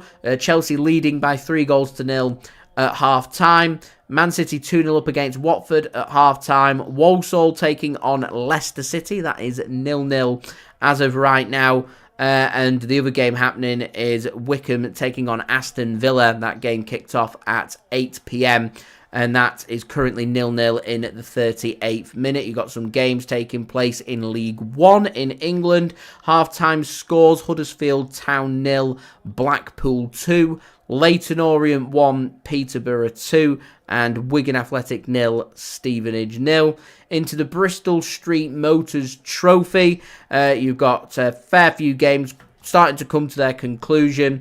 All around the 80th minute, Burton Albion 0, Notts County 2, Doncaster Rovers 3, Manchester United under-21s 2, Exeter City 1, Spurs under-21s 0, Gillingham 1, Crystal Palace under-21s 3, Harrogate Town 1, Liverpool under-21s 0, and Bromley 1, Chelsea under-21s 2. Also got some games taking place. Looks like we've got quite a few games taking place actually in the National League. Very quickly, half-time scores. AFC Fylde 0, Tamworth 0, Aldershot Town 0, Barnet 1, Altrincham 1, Dagenham and Redbridge 1, Braintree Town 0, Halifax Town 0, Eastleigh 1, Woking 1, Gateshead 2, Boston United 0, Hartlepool 0, Rochdale 1, Maidenhead United 1, Ebbsfleet United 0, Oldham Athletic 1, Forest Green Rovers 0, Solihull Moors 0, York City 1, Sutton United 0, Yeovil Town 0, and Wealdstone 0, Southend 0.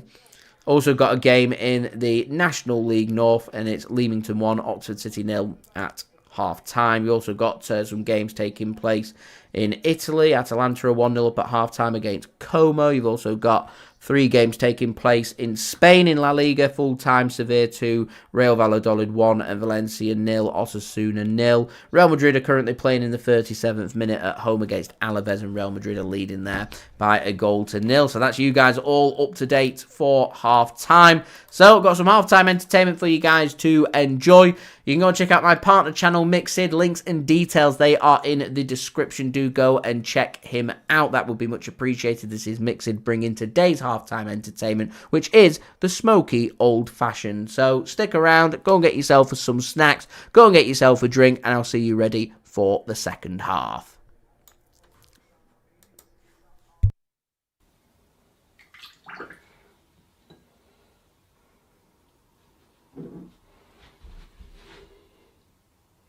What's going on, guys? Mixid here, back again for another cocktail. And today's cocktail, guys, is the smoky old fashioned. It's one of my personal favourites from the Alchemist cocktail book, because I've had it in person and it's just a lovely, lovely cocktail, and it's certainly a showstopper, this one, because it's very nice. The presentation's nice on this one and you'll certainly love it. But this is what got me into Woodford Reserve, this cocktail, because it goes perfect with the smoky old fashioned, and you'll see exactly why. And the first ingredient to go in, guys, is a 45ml or 1.5 ounce of bourbon.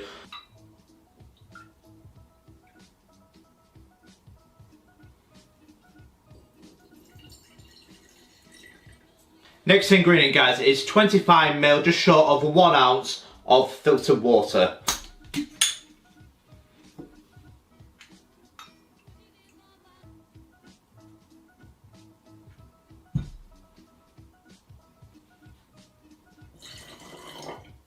Next up is 20ml, just short of 3/4 ounce of maple syrup.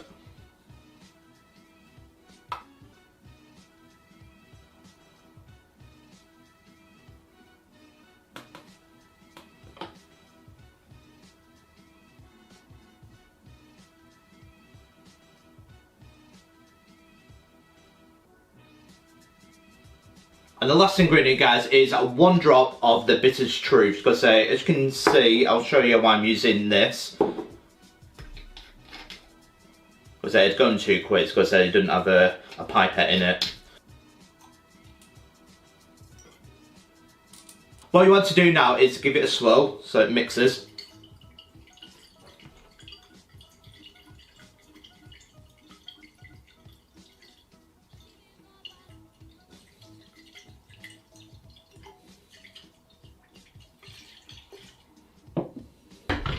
So now for the fun part, get your smoke gun. Now put your wood chips in, because you put it in the end where the.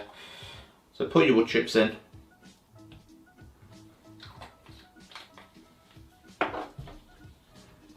Alright, so we'll put the end in here into the flask.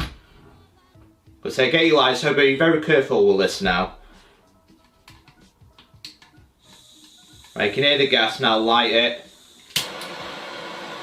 So it's a nice end that. So now light the wood chips. So what we want to do now is turn it on.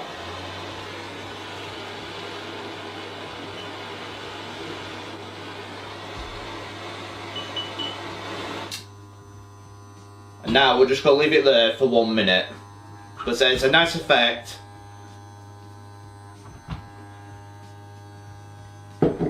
So get your smoke glass ready. Because we'll just let it infuse for 1 minute.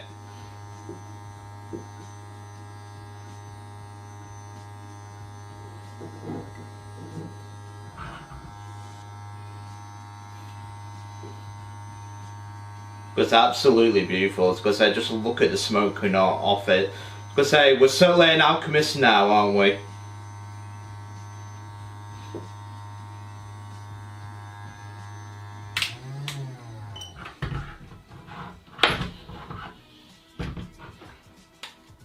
So make sure you light this off, make sure your smoke gun's off now. Now for the fun part. All you want to do now is just pour over the ice ball.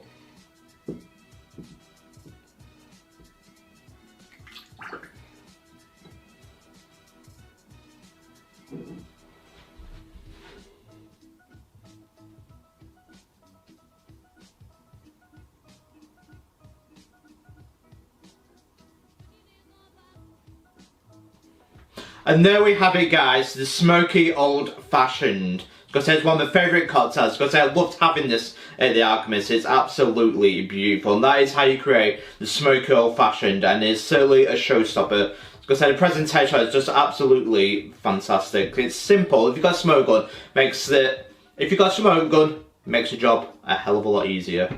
And that, guys, is the smoky old-fashioned. As you can see, guys, we've got smoke around the room. Because it's not too bad. It's not setting off the fire alarm, so don't worry about that. Because we're in control. As you can see in the flask, it's still got quite a bit of smoke left. It's beautiful. But that, guys, is a smoky old-fashioned from the Alchemist. How does it taste? Does it taste like I had it 2 years ago?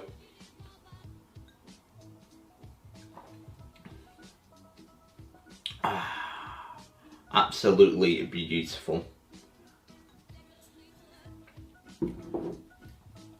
To me, it's one of the top cocktails that the Alchemist knows. But I'm just a bourbon lover, so it will be one of my favourites. Ever since I had it at the Alchemist, it made me a bourbon lover. And that's why I want to use the Watford Reserve, as they use it at the Alchemist. Because it goes well with the wood shade. Just gives it that nice woodly aromatic smells. Because they just smell it, the taste of it is just absolutely beautiful. You can't go wrong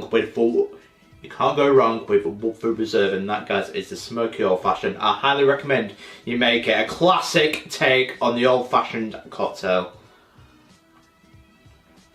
And there it is. Because I highly recommend it. It's beautiful. Because if you like your bourbon and that little bit of a sweet taste, it's not too powerful. It's nice and sweet. It's got bourbon in it. It's got that aromatic of the woodly smell of burning wood chips, as I've used a hickory. But that is all. But if you wish to make this, it is a little bit expensive getting all the equipment ready, but it's highly recommended if you want to be an alchemist. And for the first time, I feel like an alchemist. The science behind it, it's got my flask, got my glass, got my smoke, and I've got my lighter. It's absolutely beautiful. It's a nice molecular show. And don't forget, guys, to like and subscribe to Mix It for more cocktails like this. And next week I will be doing 3.5 ounce of happiness. And I will see you for the next Alchemist cocktail. Cheers.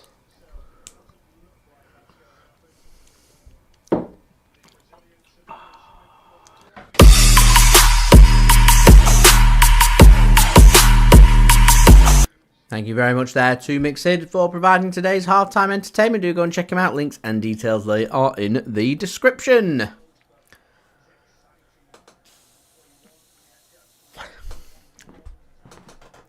Rightio, ready for the second half. Phil Foden's going to get us underway. City attacking from right to left, attacking the family stand in the second half.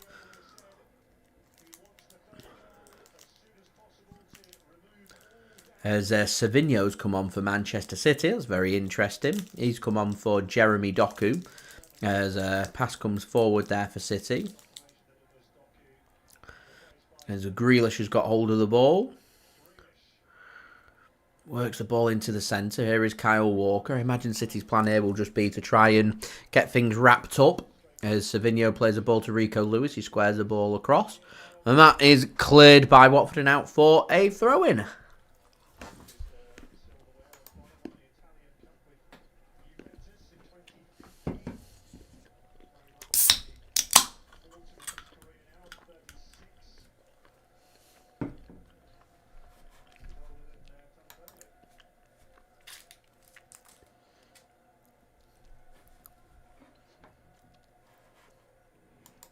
took my own advice and got some snacks, got some celebrations. Why not? We're 2-0 up. We're celebrating.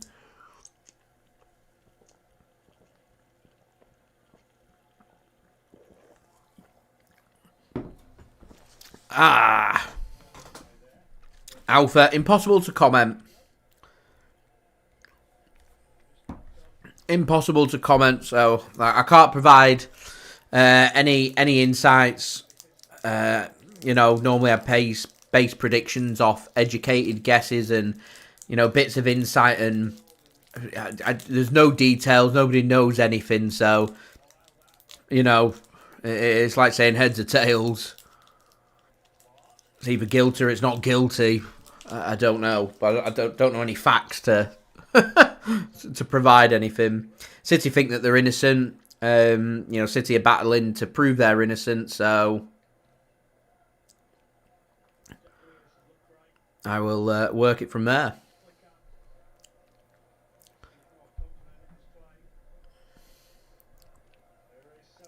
Here's Savinho coming forward to Rico Lewis. Jack Grealish to Matheus Nunes.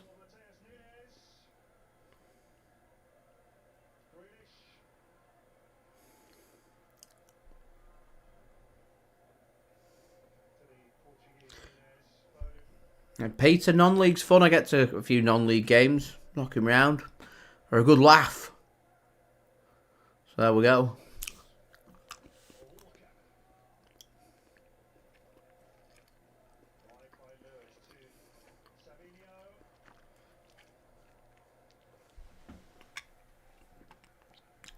As Savinho just puts a ball across, collected by the keeper Bond.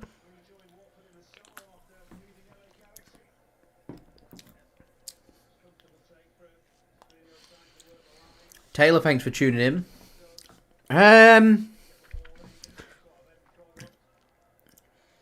It depends if De Bruyne is fit. If De Bruyne is fit,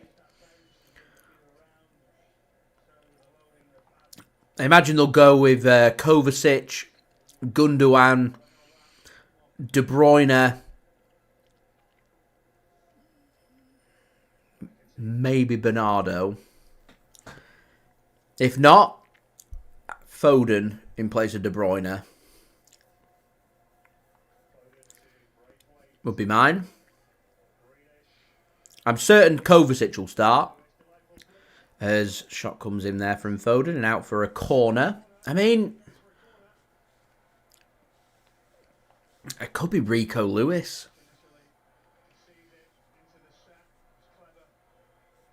And don't start Kyle Walker. So what would that be? Ederson, Akanji, Dias, Gvardiol, Lewis, Kovacic, Gundogan, Bernardo, maybe Foden, Doku, Haaland. Put Foden on the left, Doku on the right. Could be Savinho and Doku, Savinho and Grealish, Foden and Grealish. Difficult one.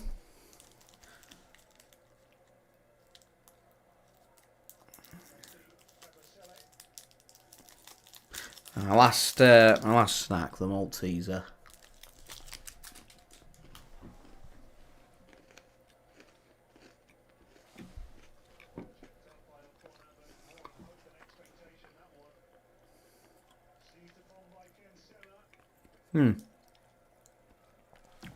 Maltesers are banging. If you guys aren't from the UK and you come to the UK and you wanted to sample some sweets and chocolates, Malteser. I was recently out in the US and their chocolate just doesn't even get close.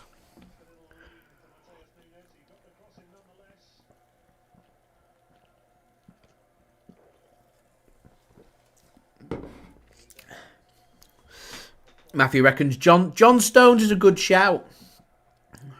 That's a good shout. What do you reckon? Stones in place of Diaz?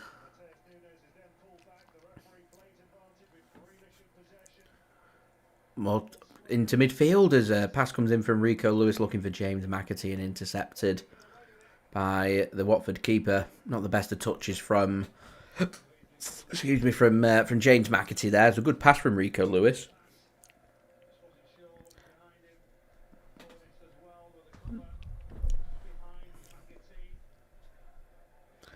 I mean, Stonesy can play on the right-hand side as well. My only issue is John Stones can't do 3 games in a week. And he started here. I don't feel real comfortable doing John Stones back-to-back starts when we don't really need to.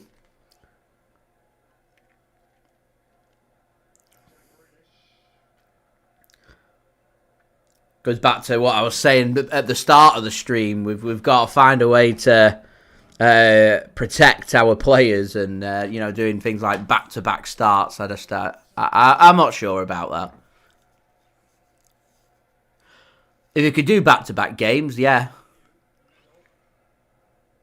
I'd possibly take Gundogan out and put Stones in and put him in midfield. If I'm being honest, there's a wicked ball across from City there.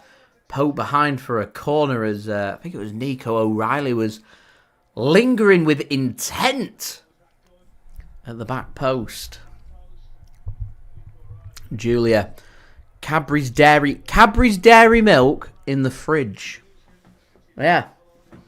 If it's room temp chocolate, I'm a Galaxy man. Put it in the fridge.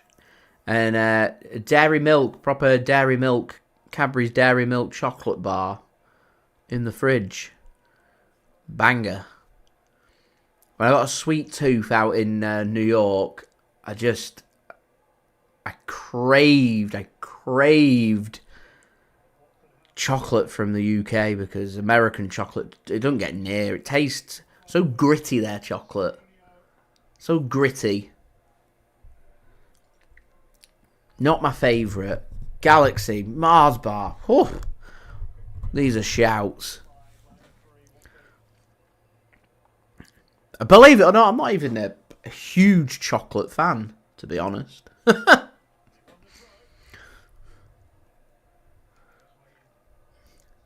Just, I get a sweet tooth every now and then, so I crave chocolate. That's my chocolate sorted now. I don't need any more for a bit. There you go. Andy's not a fan of the US chocolate. The US chocolate just is poor.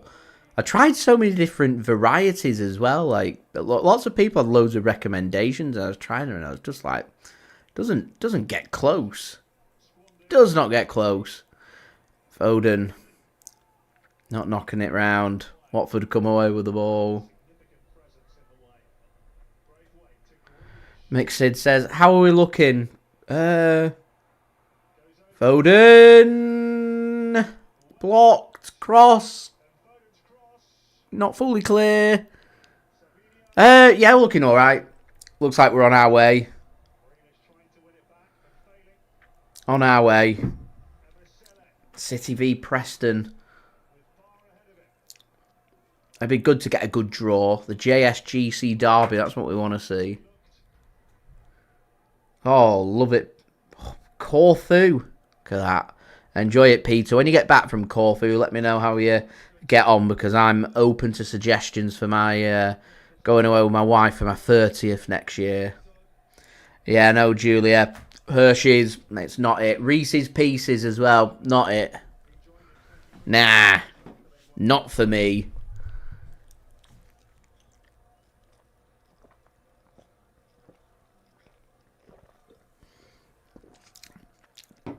There you go. Taylor's throwing out the stuff of why it tastes so grainy. It tastes... grainy is a good word to use. I used gritty. Very gritty. It's got more sugar in it. Yeah. The UK puts quite a bit of milk in their chocolate. So there's a lot of milk chocolate around.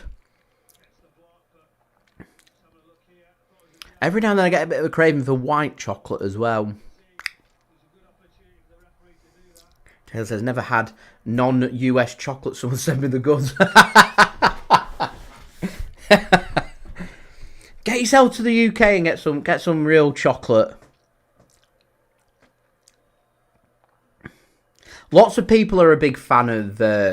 So I've been to Germany a few times, and they do their own variety of chocolate that's much darker than it is in the UK.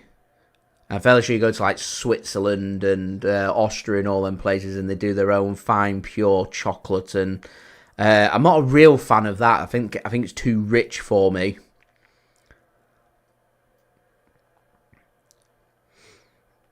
I did try some hot chocolate powder from, I want to say Costa Rica. Yeah, Costa Rica. It might have been Guatemala. Somewhere in Central America. Meant to be like the best. I had like one spoonful in a hot chocolate. I was like, nah. Nah. Got too used in the UK. We put lots of milk in ours. Not great if you've got a dairy allergy. Although you do get what they call dairy-free chocolate. And lactose intolerant. Lactose. What's the word? Lactose. Is it lactose-free chocolate? Never really had that. There we go. Taylor says, coming to the Etihad in March.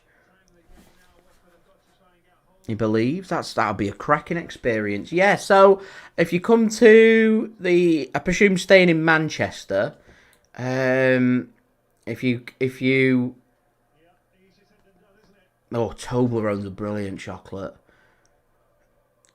I need to know where are you staying in? If you're coming to the Etihad, I presume that you're staying in Manchester. If you're staying in Manchester, knocking around the city centre, you have lots of unofficial and official stores. I would personally, if it were me, look for a shop known as Tesco. They do what's known as a Tesco Express. You'll see locals refer to it as Little Tesco because you get the big supermarkets that's known as a Tesco Extra, which is Tesco, a big Tesco is what we call it.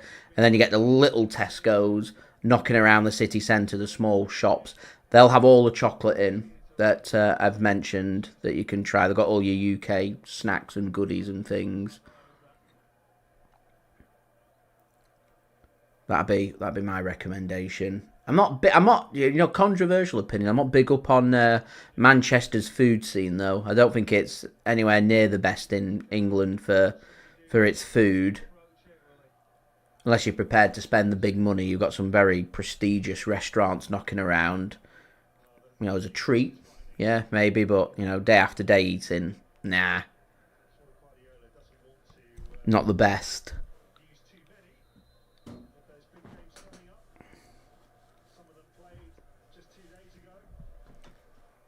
My controversial opinion.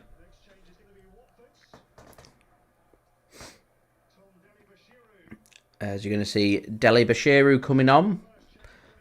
Former Manchester City man. A couple of subs prepared, actually. Watford's first couple of changes. Peter, yeah, Toblerone's a good go-to if you've not had Toblerone before. It's a nice chocolate. Fairly sure that's Swiss. Larouci comes off. Tom Ince. I didn't even know Tom Ince was playing. Has he touched the ball? Taylor has been to Mexico, Australia, New Zealand, and first trip to Europe soon. Love it. I've not been to Mexico, I've not been to Australia, and I've not been to New Zealand, so you've got 3 big ticks there that I've not got.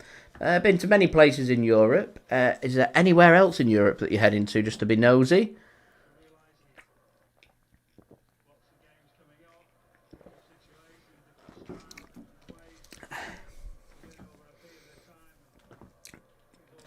Look at Julia. I like Mozart, Kujelen? How do you pronounce that? It's too cultural for my liking. Maybe I need to try that. A good Scottish drink. Iron brew. No extra sugar. says no sugar actually. Iron Brew Extra, which I think actually tastes nicer than full fat Iron Brew. For me. Taylor says, coming to England for the vibes, not the food. Settle on beans on toast. Funnily enough, unless you're going to somebody's house, I don't think you'll find beans on toast knocking around. You might be able to go to like a pub that offers beans on toast, but the pub beans on toast isn't the same as the beans on toast that gets made in everybody's house.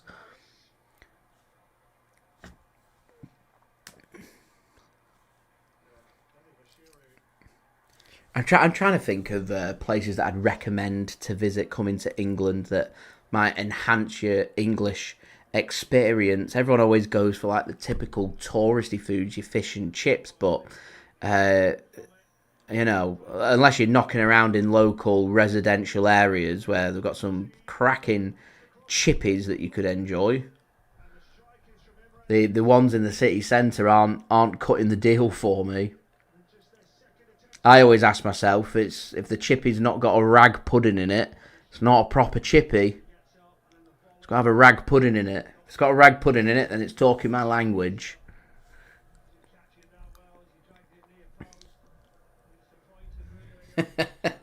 Etihad, the Etihad, and then the Etihad. The chippy at the Etihad. There's a chippy there, by the way, back of the south stand. Pretty nice. Couple of good chippies actually knocking around. There's one near the back of the south stand. Do a nice chip butty, chip sandwich, chip balm, chips, whatever you want to call it. And next to Mary D's is a very nice chippy there. It looks nice anyway. I've not tried it in there. I've tried the other chippy, but the chips and gravy in the other place look very nice. Oh, Nunes! Go on, Nunes! Ah, save! Grealish and Rico Lewis. No, good defending from Watford, and it's Savinho. Oh, what a block on the line! Nunes, come on, Nunes. Oh, wide. And thanks for tuning in, much appreciated. Taylor says what's he talked about? Germany and Belgium. I've been to both. If you do end up in Belgium. They always you get cheap flights from England to Brussels. We took a 3-hour bus from Brussels to Bruges, and Bruges was brilliant, much better than Brussels, much better. And in terms of Germany, I visited areas on the Rhineland. Cologne's very nice. Been to Dusseldorf as well. I like Cologne. Cologne's good. Berlin's good do. Hamburg's a nice city. So, good options. Poland's a good option too. Can only pick up quite cheap flights there, and it's cheaper than Belgium or Germany. Good fun actually. I like Poland. Hospitality from Julia. Julia's bougie. Marzipan. What was they say? German sounding chocolate with marzipan in. Wants the hospitality at the Etihad. I want Julia's life.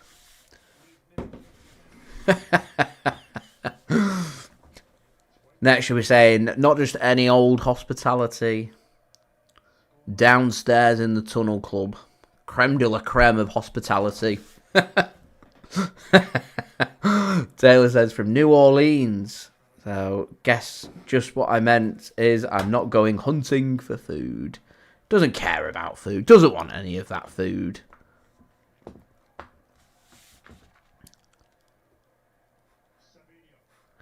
So, looking for football is one of the main attractions, actually, in England. Stadium tours are good.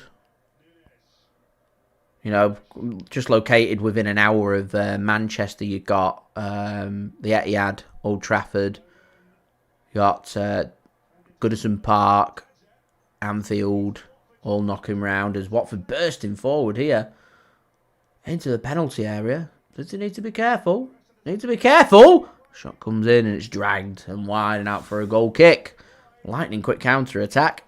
Yeah, like an hour and a half away. You can find yourself in Birmingham, Villa Park, obviously. Head down to London, West Ham, Arsenal, Spurs, Chelsea, all options. If you've got some spare time, actually, Taylor, don't begrudge heading to lower league games. They're very fun experiences. Located around the Manchester area, if you're wanting Football League experience, you've got near where I live, Bolton Wanderers. Pretty easy to pick up tickets, and tickets are normally like £30 and under per person. You've got Stockport County are on the rise, doing very well. Edgeley Park's a very traditional football ground to go and visit. You got non-league football, Bury, Oldham Athletic, Rochdale, all linked on the Metrolink in Manchester. So if you're staying in Manchester, you just take the tram. Go on the train. You got Burnley, Blackburn, Blackpool, Preston, Morecambe, Barrow. Carlisle's not a million miles away. Even, into Yorkshire, Sheffield Wednesday, Sheffield United, Leeds United, Bradford City, Halifax Town, all very close. That's the one glorious thing about the north of England. It's never sunny, it's never warm. There's loads of football knocking around that you can go to though. Never get bored. They're all offer their own experiences as well. They're all very interesting places to visit. It's not all about the Premier League in England, I don't think. Some of our best football experiences have been just ground hopping and hopping around, going to different stadiums, watching different teams. Accrington Stanley was a fun visit. Nice little pub right next to the ground. Proper beers and ales in there. It was good.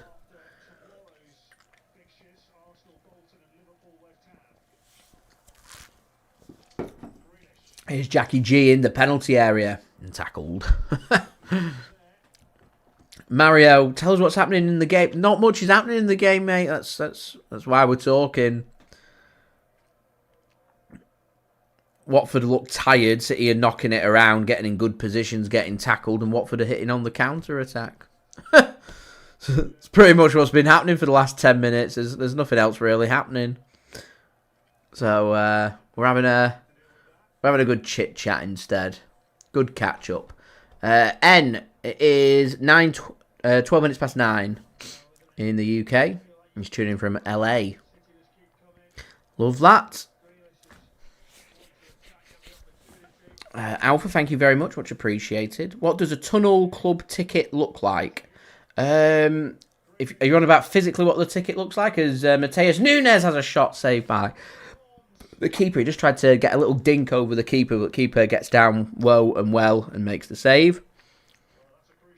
It depends on the Tunnel Club. It depends. You've got upper, lower. In terms of the price, Premier League matches, you're probably per person, as a shot comes in there from, I think it was Phil Foden, the save by the keeper, straight down the keeper's throat. If you go for a Premier League game in the Tunnel Club, normally looking at about £400-500 a pop per person. You might catch a midweek Champions League game in March as well. It'll be the second leg. I imagine it probably wouldn't be against a prestigious big team, so you might escape a Champions League midweek game for maybe 300. As Watford have a shot blocked. It's end-to-end, this. Work to the left. Watford got a chance here to put a ball into the box. Rico Lewis makes the block, and Savinho's going to come forward. There's acres of space in this game. I'm amazed that City have only scored 2. Mario informs me 1-0 to Aston Villa. Savinho hits the post for Manchester City there. Good work that from Savinho. Here's Jack Grealish. Attack still alive. City are just taking the foot off the gas. I'd like to see Jacob Wright on the pitch, I think. Alpha, I think the fourth round's normally around Halloween, so about 4 weeks' time.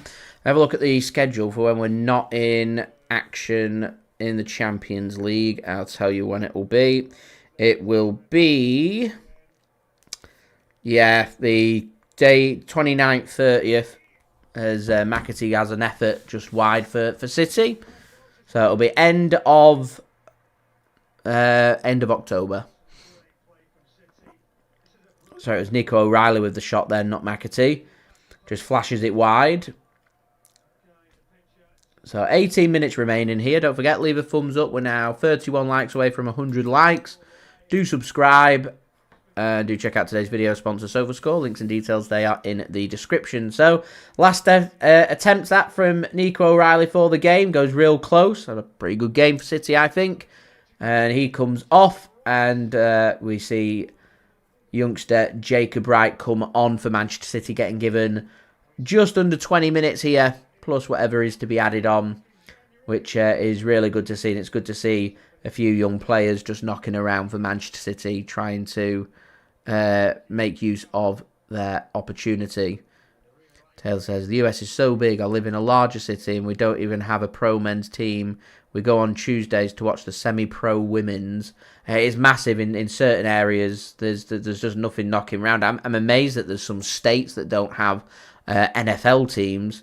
So when it comes to watching football, they're left with university football, college football, and some of the stadiums are ridiculously big because there's no football on offer other than that, which is baffling and blows my mind. Yet I look at other states and they're knocking around with 2 or 3 teams in the state. New York's got Buffalo Bills, New York Giants, New York Jets, even though you're flirting with New Jersey, I know. Florida's got Jacksonville Jaguars, Miami Dolphins, Tampa Bay Bucks.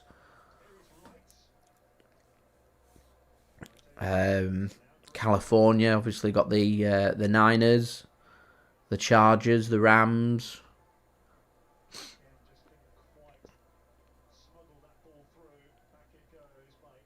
The New Orleans Saints, the American football team near me. Suite cost around $900.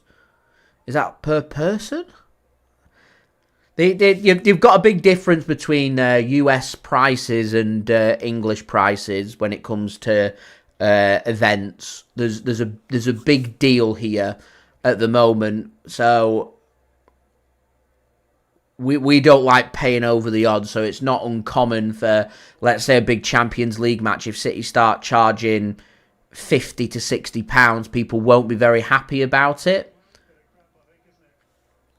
As Branthwaite's gone down, I think he's got a bit of cramp. Just feeling the he's not used to such a demanding game. This is, he's 16 years old. He's used to the academy games. They're not anywhere near as demanding as what this game is. As Watford take that opportunity with that stoppage to make a couple of changes. Pollock and Vata coming on.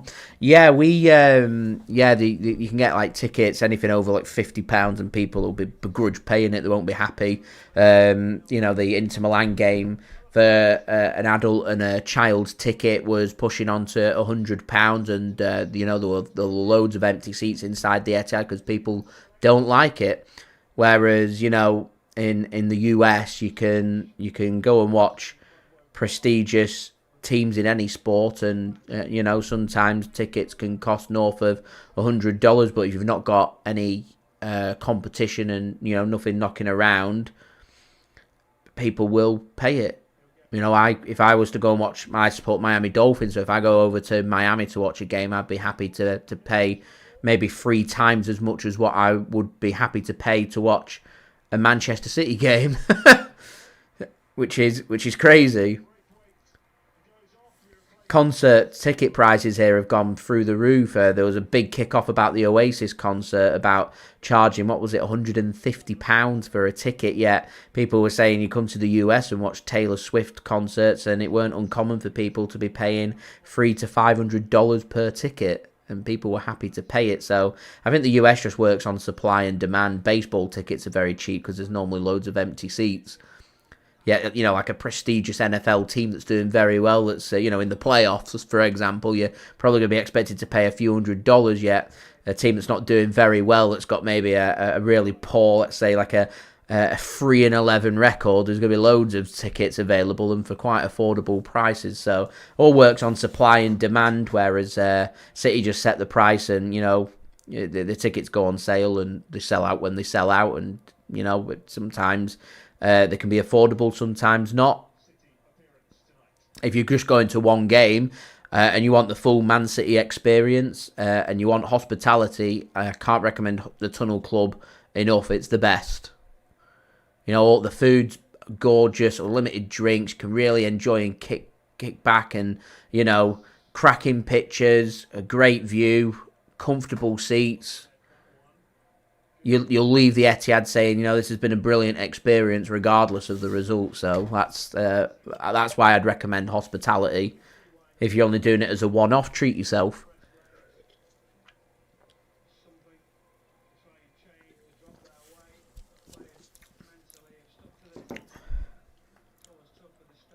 I've done hospitality. I do look at the rest of the stadium and go, whoa, I miss being up in the stands because, you know, I'm easy to please. I'm traditional, you know, give me a pie. Put a flat cap on, give me a pie, give me a pint. Stood in cold. Bit to eat. Have a drink. Moaning and complaining that it's cold and wet. You don't like it. Good stuff. Yeah, you true proper English experience. Moaning, it's rife. No one's happy.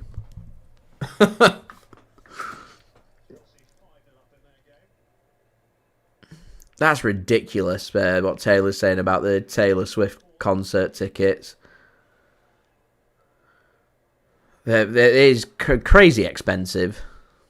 Supply and demand. You know, as long as you've got people that are happy to pay that price in the US, they will charge it.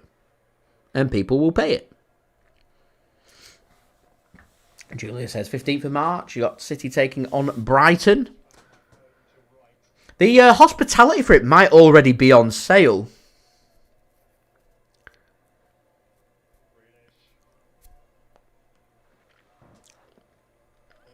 They do put it on sale in advance. I'm not sure how far in advance, but Premier League, it might already be on sale as that comes off the back of Rico Lewis's back and onto the roof of the net and out for a goal kick. You know what? My 2-0 prediction here starting to look pretty good. That is crazy. $1,200 for a Taylor Swift concert. There you go, Julia says you can buy now. Geffen. I mean, I can't play football. I've got 2 left feet.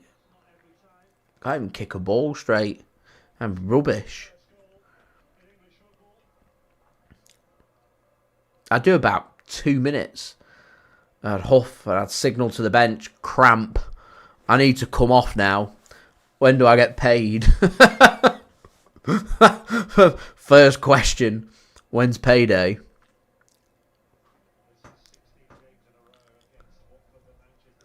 Just out of interest, Julia, how much is Tunnel Club for that Brighton game? In fact, I'll have a look. Nothing much is happening here. Let's have a look.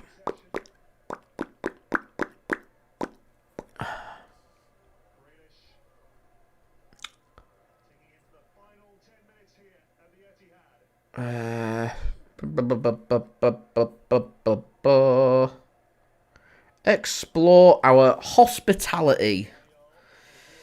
Men's team hospitality.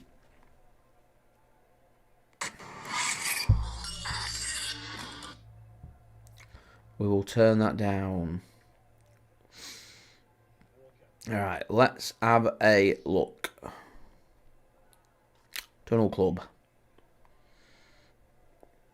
So, got some prices. So if you want to go to the Brighton game on the 15th of March, I've got the packages out. So you got the Icon Experience, that's at £4,370. You've got the Captain Centre Circle which is £2,880. You get to go onto the pitch and have your picture taken with the captains of the two teams and the referee. It's pretty cool. Backstage, £1,500 as you go close again. Keeper makes another good save.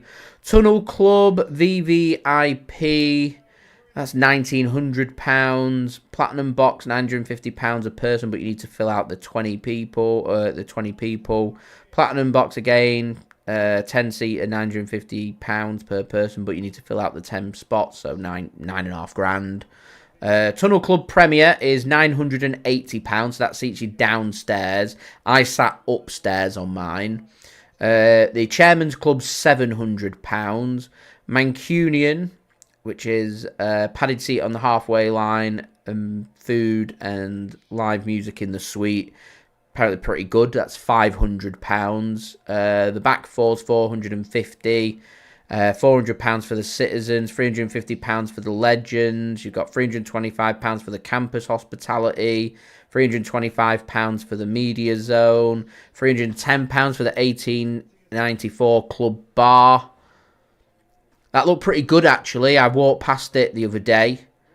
£310. Yet padded seats on the halfway line. Selection of premium bar foods and drinks to buy, so it doesn't include your food and drink. But it's a place to chill out. Kits is £280. Commonwealth Bar, £230. Joe's, £210.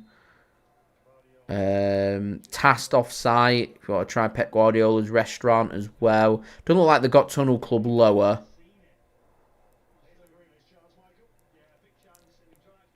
They do charge more for the Premier League games. I know they do. That's why I go to the Cup games, because they're cheaper. See if they've got lower. I don't think they have. Yeah, it's just Tunnel Club Premier. £980. It's nice. I'm not sure if I'd spend that, but there we go. Some of the bars are nice there, though.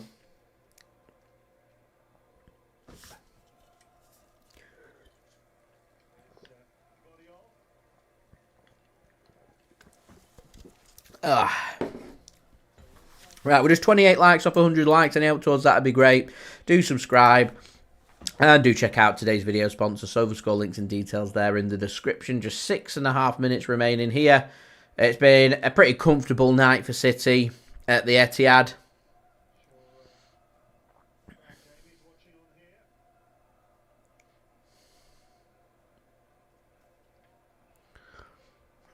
Ball gets launched forward. Header won by Johnny Stones. Would have to get a full 90 minutes here. Johnny Stones. Ball gets played to Rico Lewis. He bursts City forward here. City looking for their third. Not the best of passes into the channel for Savinho and intercepted by Watford.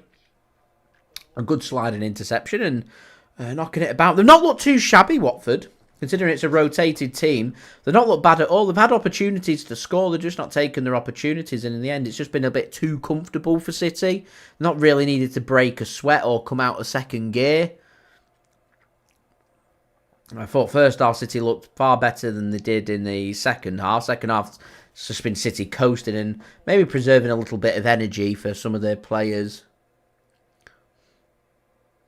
that will be featuring against Newcastle on Saturdays. And your first team is your Rico Lewis, is your Kyle Walkers, your John Stones. Not really needed to break a sweat. We have seen Branthwaite make his debut and come off as Josko Gvardiol's come on. Here's Rico Lewis then. Matheus Nunes, I think, is probably going to be my JSGC man of the match. Well taken goal, the second goal. He's looked sharp, he's looked good, he looked very good in that first half. Second half's just been a bit flat from City as Watford come forward once more.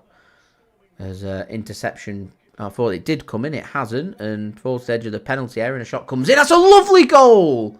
Oh, well, okay, grandstand finish. It's Tom Ince on his left foot into the back of the net. The Watford fans do have something to celebrate. And Man City, as I said, just a little bit too comfortable, relaxed and coasting. They still have work to do. And, you know, 5 minutes remaining. There's still some time to be added on.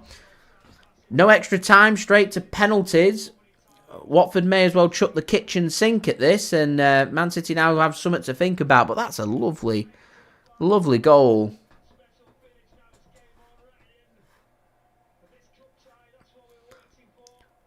And hold the fort about Man City into the fourth round for now.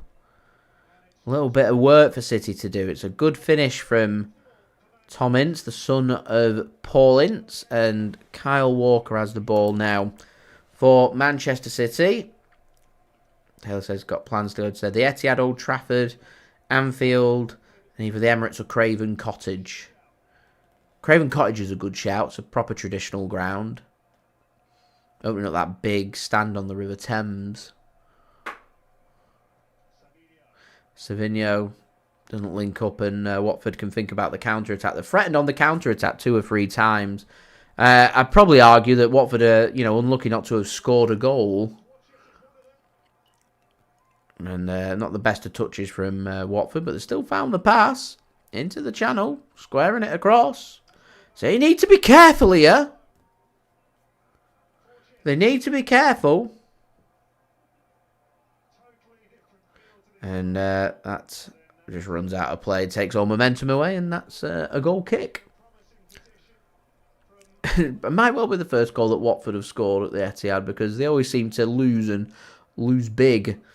Maybe this is what happens when Man City, aren't killing games off and pushing for that third goal just to wrap it up. Instead, I said, my exact words were at half-time, 2-0's a dangerous scoreline. Watford make an interception high up, and, Man City, they need to be careful here. As Peter says, Watford are going for it. They're chucking the kitchen sink. Why wouldn't they chuck the kitchen sink at it? They're 2 minutes away from going out the cup. They're only a goal behind at the home of the Premier League champions, and that'll go out for a goal kick to Manchester City then. More work for City to do, and it's been unnecessary hard work here at the end for Man City. End of the day, all that matters is the result and going through. I'm not going to sit here and cast judgment on this performance and, speak about, speaking about it having an impact on the season. It doesn't have an impact on the season. Newcastle's the big game for us that we're looking forward to in the Premier League. This was just more of a game that's needed to be managed, a game that you'd expect City to win, as Ortega just sends this long. Header won by Watford.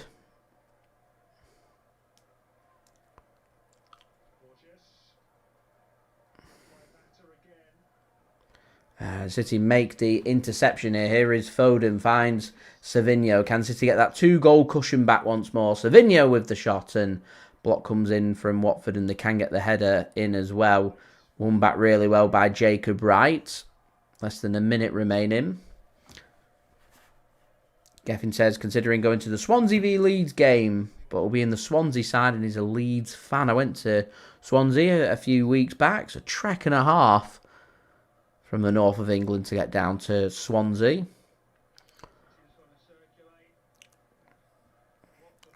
I'm sure it'll be a very enjoyable experience. Just, Leeds do score or get a good result. Don't make yourself too obvious in the home end. That's good work from Matheus Nunes. Works the ball back, and City now just taking the time. So into the first of 4 minutes. 4 minutes then for City to see out and be in the hat for tomorrow's draw for the fourth round. The last 16 of the comp.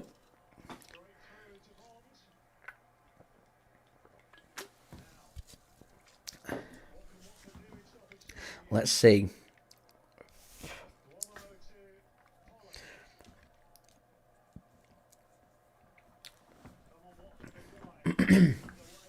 Pensive, nervy end to the half, and a nervy end to the game. A bit unnecessary. This is what happens when you coast.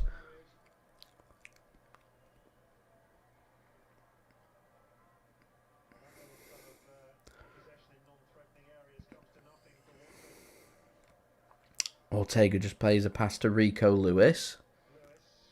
Peter's a big fan of Iron Brew. Got a lot of love in the second half, Iron Brew.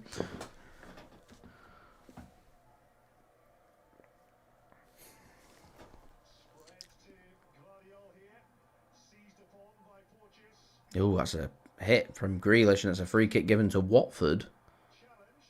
It looked like it was off the pitch, but here we are. Let's have a look. It was off the pitch.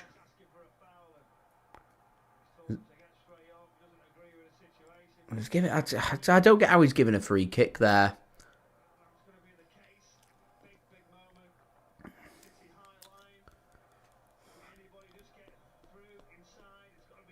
Any spirits? Gin's very popular here. Gin and tonic. If you're not a big fan of the tonic, they do gin and lemonade.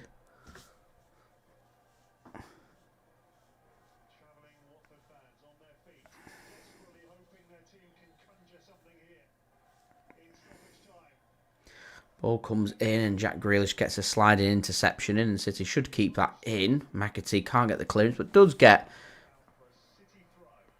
a throw in. If you go in any traditional bars or pubs and you have a look on what they've got on tap, there's all kinds of interesting drinks on there.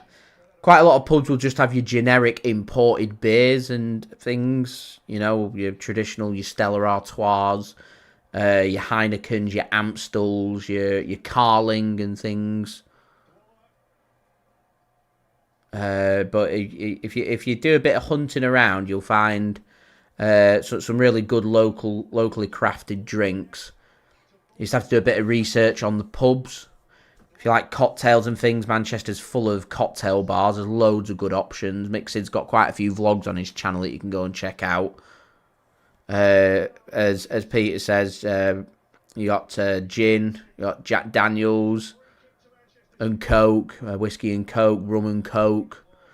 People love the mixers over here.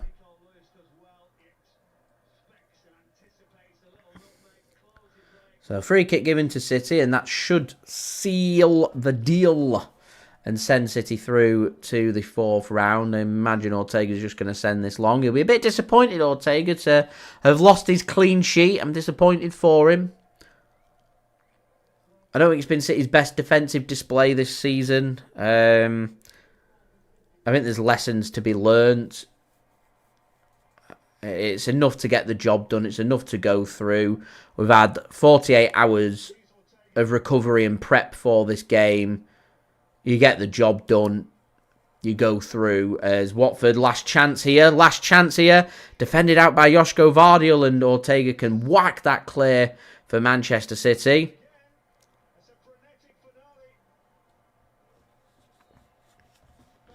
And there is the full-time whistle. And City do go through to the fourth round, get the job done in the end. And we go into the draw, which is tomorrow evening, to find out who we will face in the fourth round just before Halloween. So, yeah, I want to say a big thank you to you guys for tuning in. Much appreciated. Don't forget to leave a thumbs up. We're 24 likes away from 100 likes, so any help towards that would be great. Do subscribe if you're new around here. Press that red button, press the bell, and put your push notifications on. Social media links, they're in the description if you want to go and follow me on my Twitter, Instagram, and TikTok. Email also in the description too if you want to hit me up for any sponsorships for any videos or any general business inquiries. And do go and check out today's video sponsor, which is brought to you by SofaScore. I will load that promo video up when I can find it. There it is. I'll put that on now.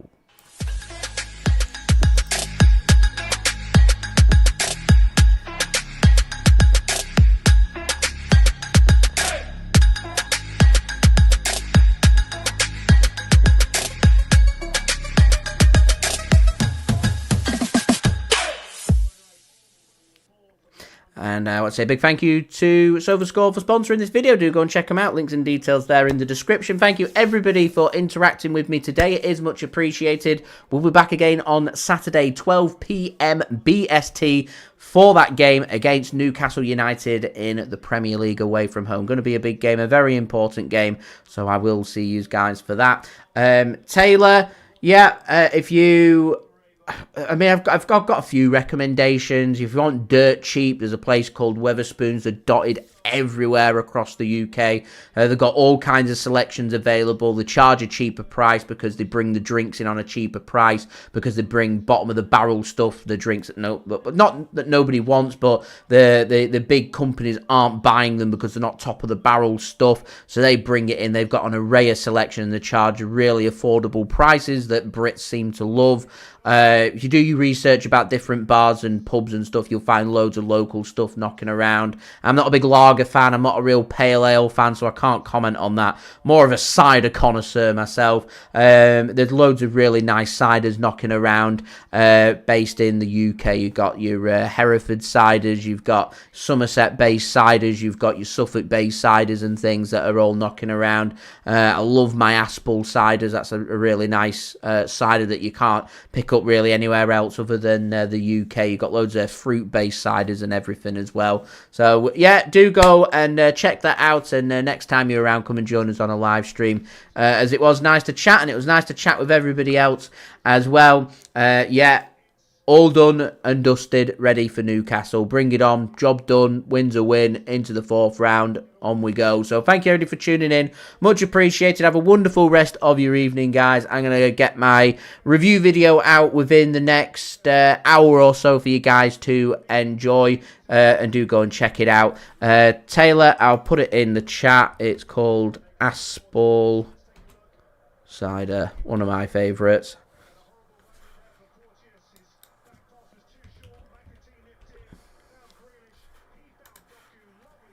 There you go. Called Aspel. Perfect. Right. Thanks for tuning in. Much appreciated. Take it easy, everyone. Have a wonderful evening. And I'll see you for Newcastle stream on Saturday, bright and early midday. Love it. Thanks for watching, everybody. Peace. Ciao for now.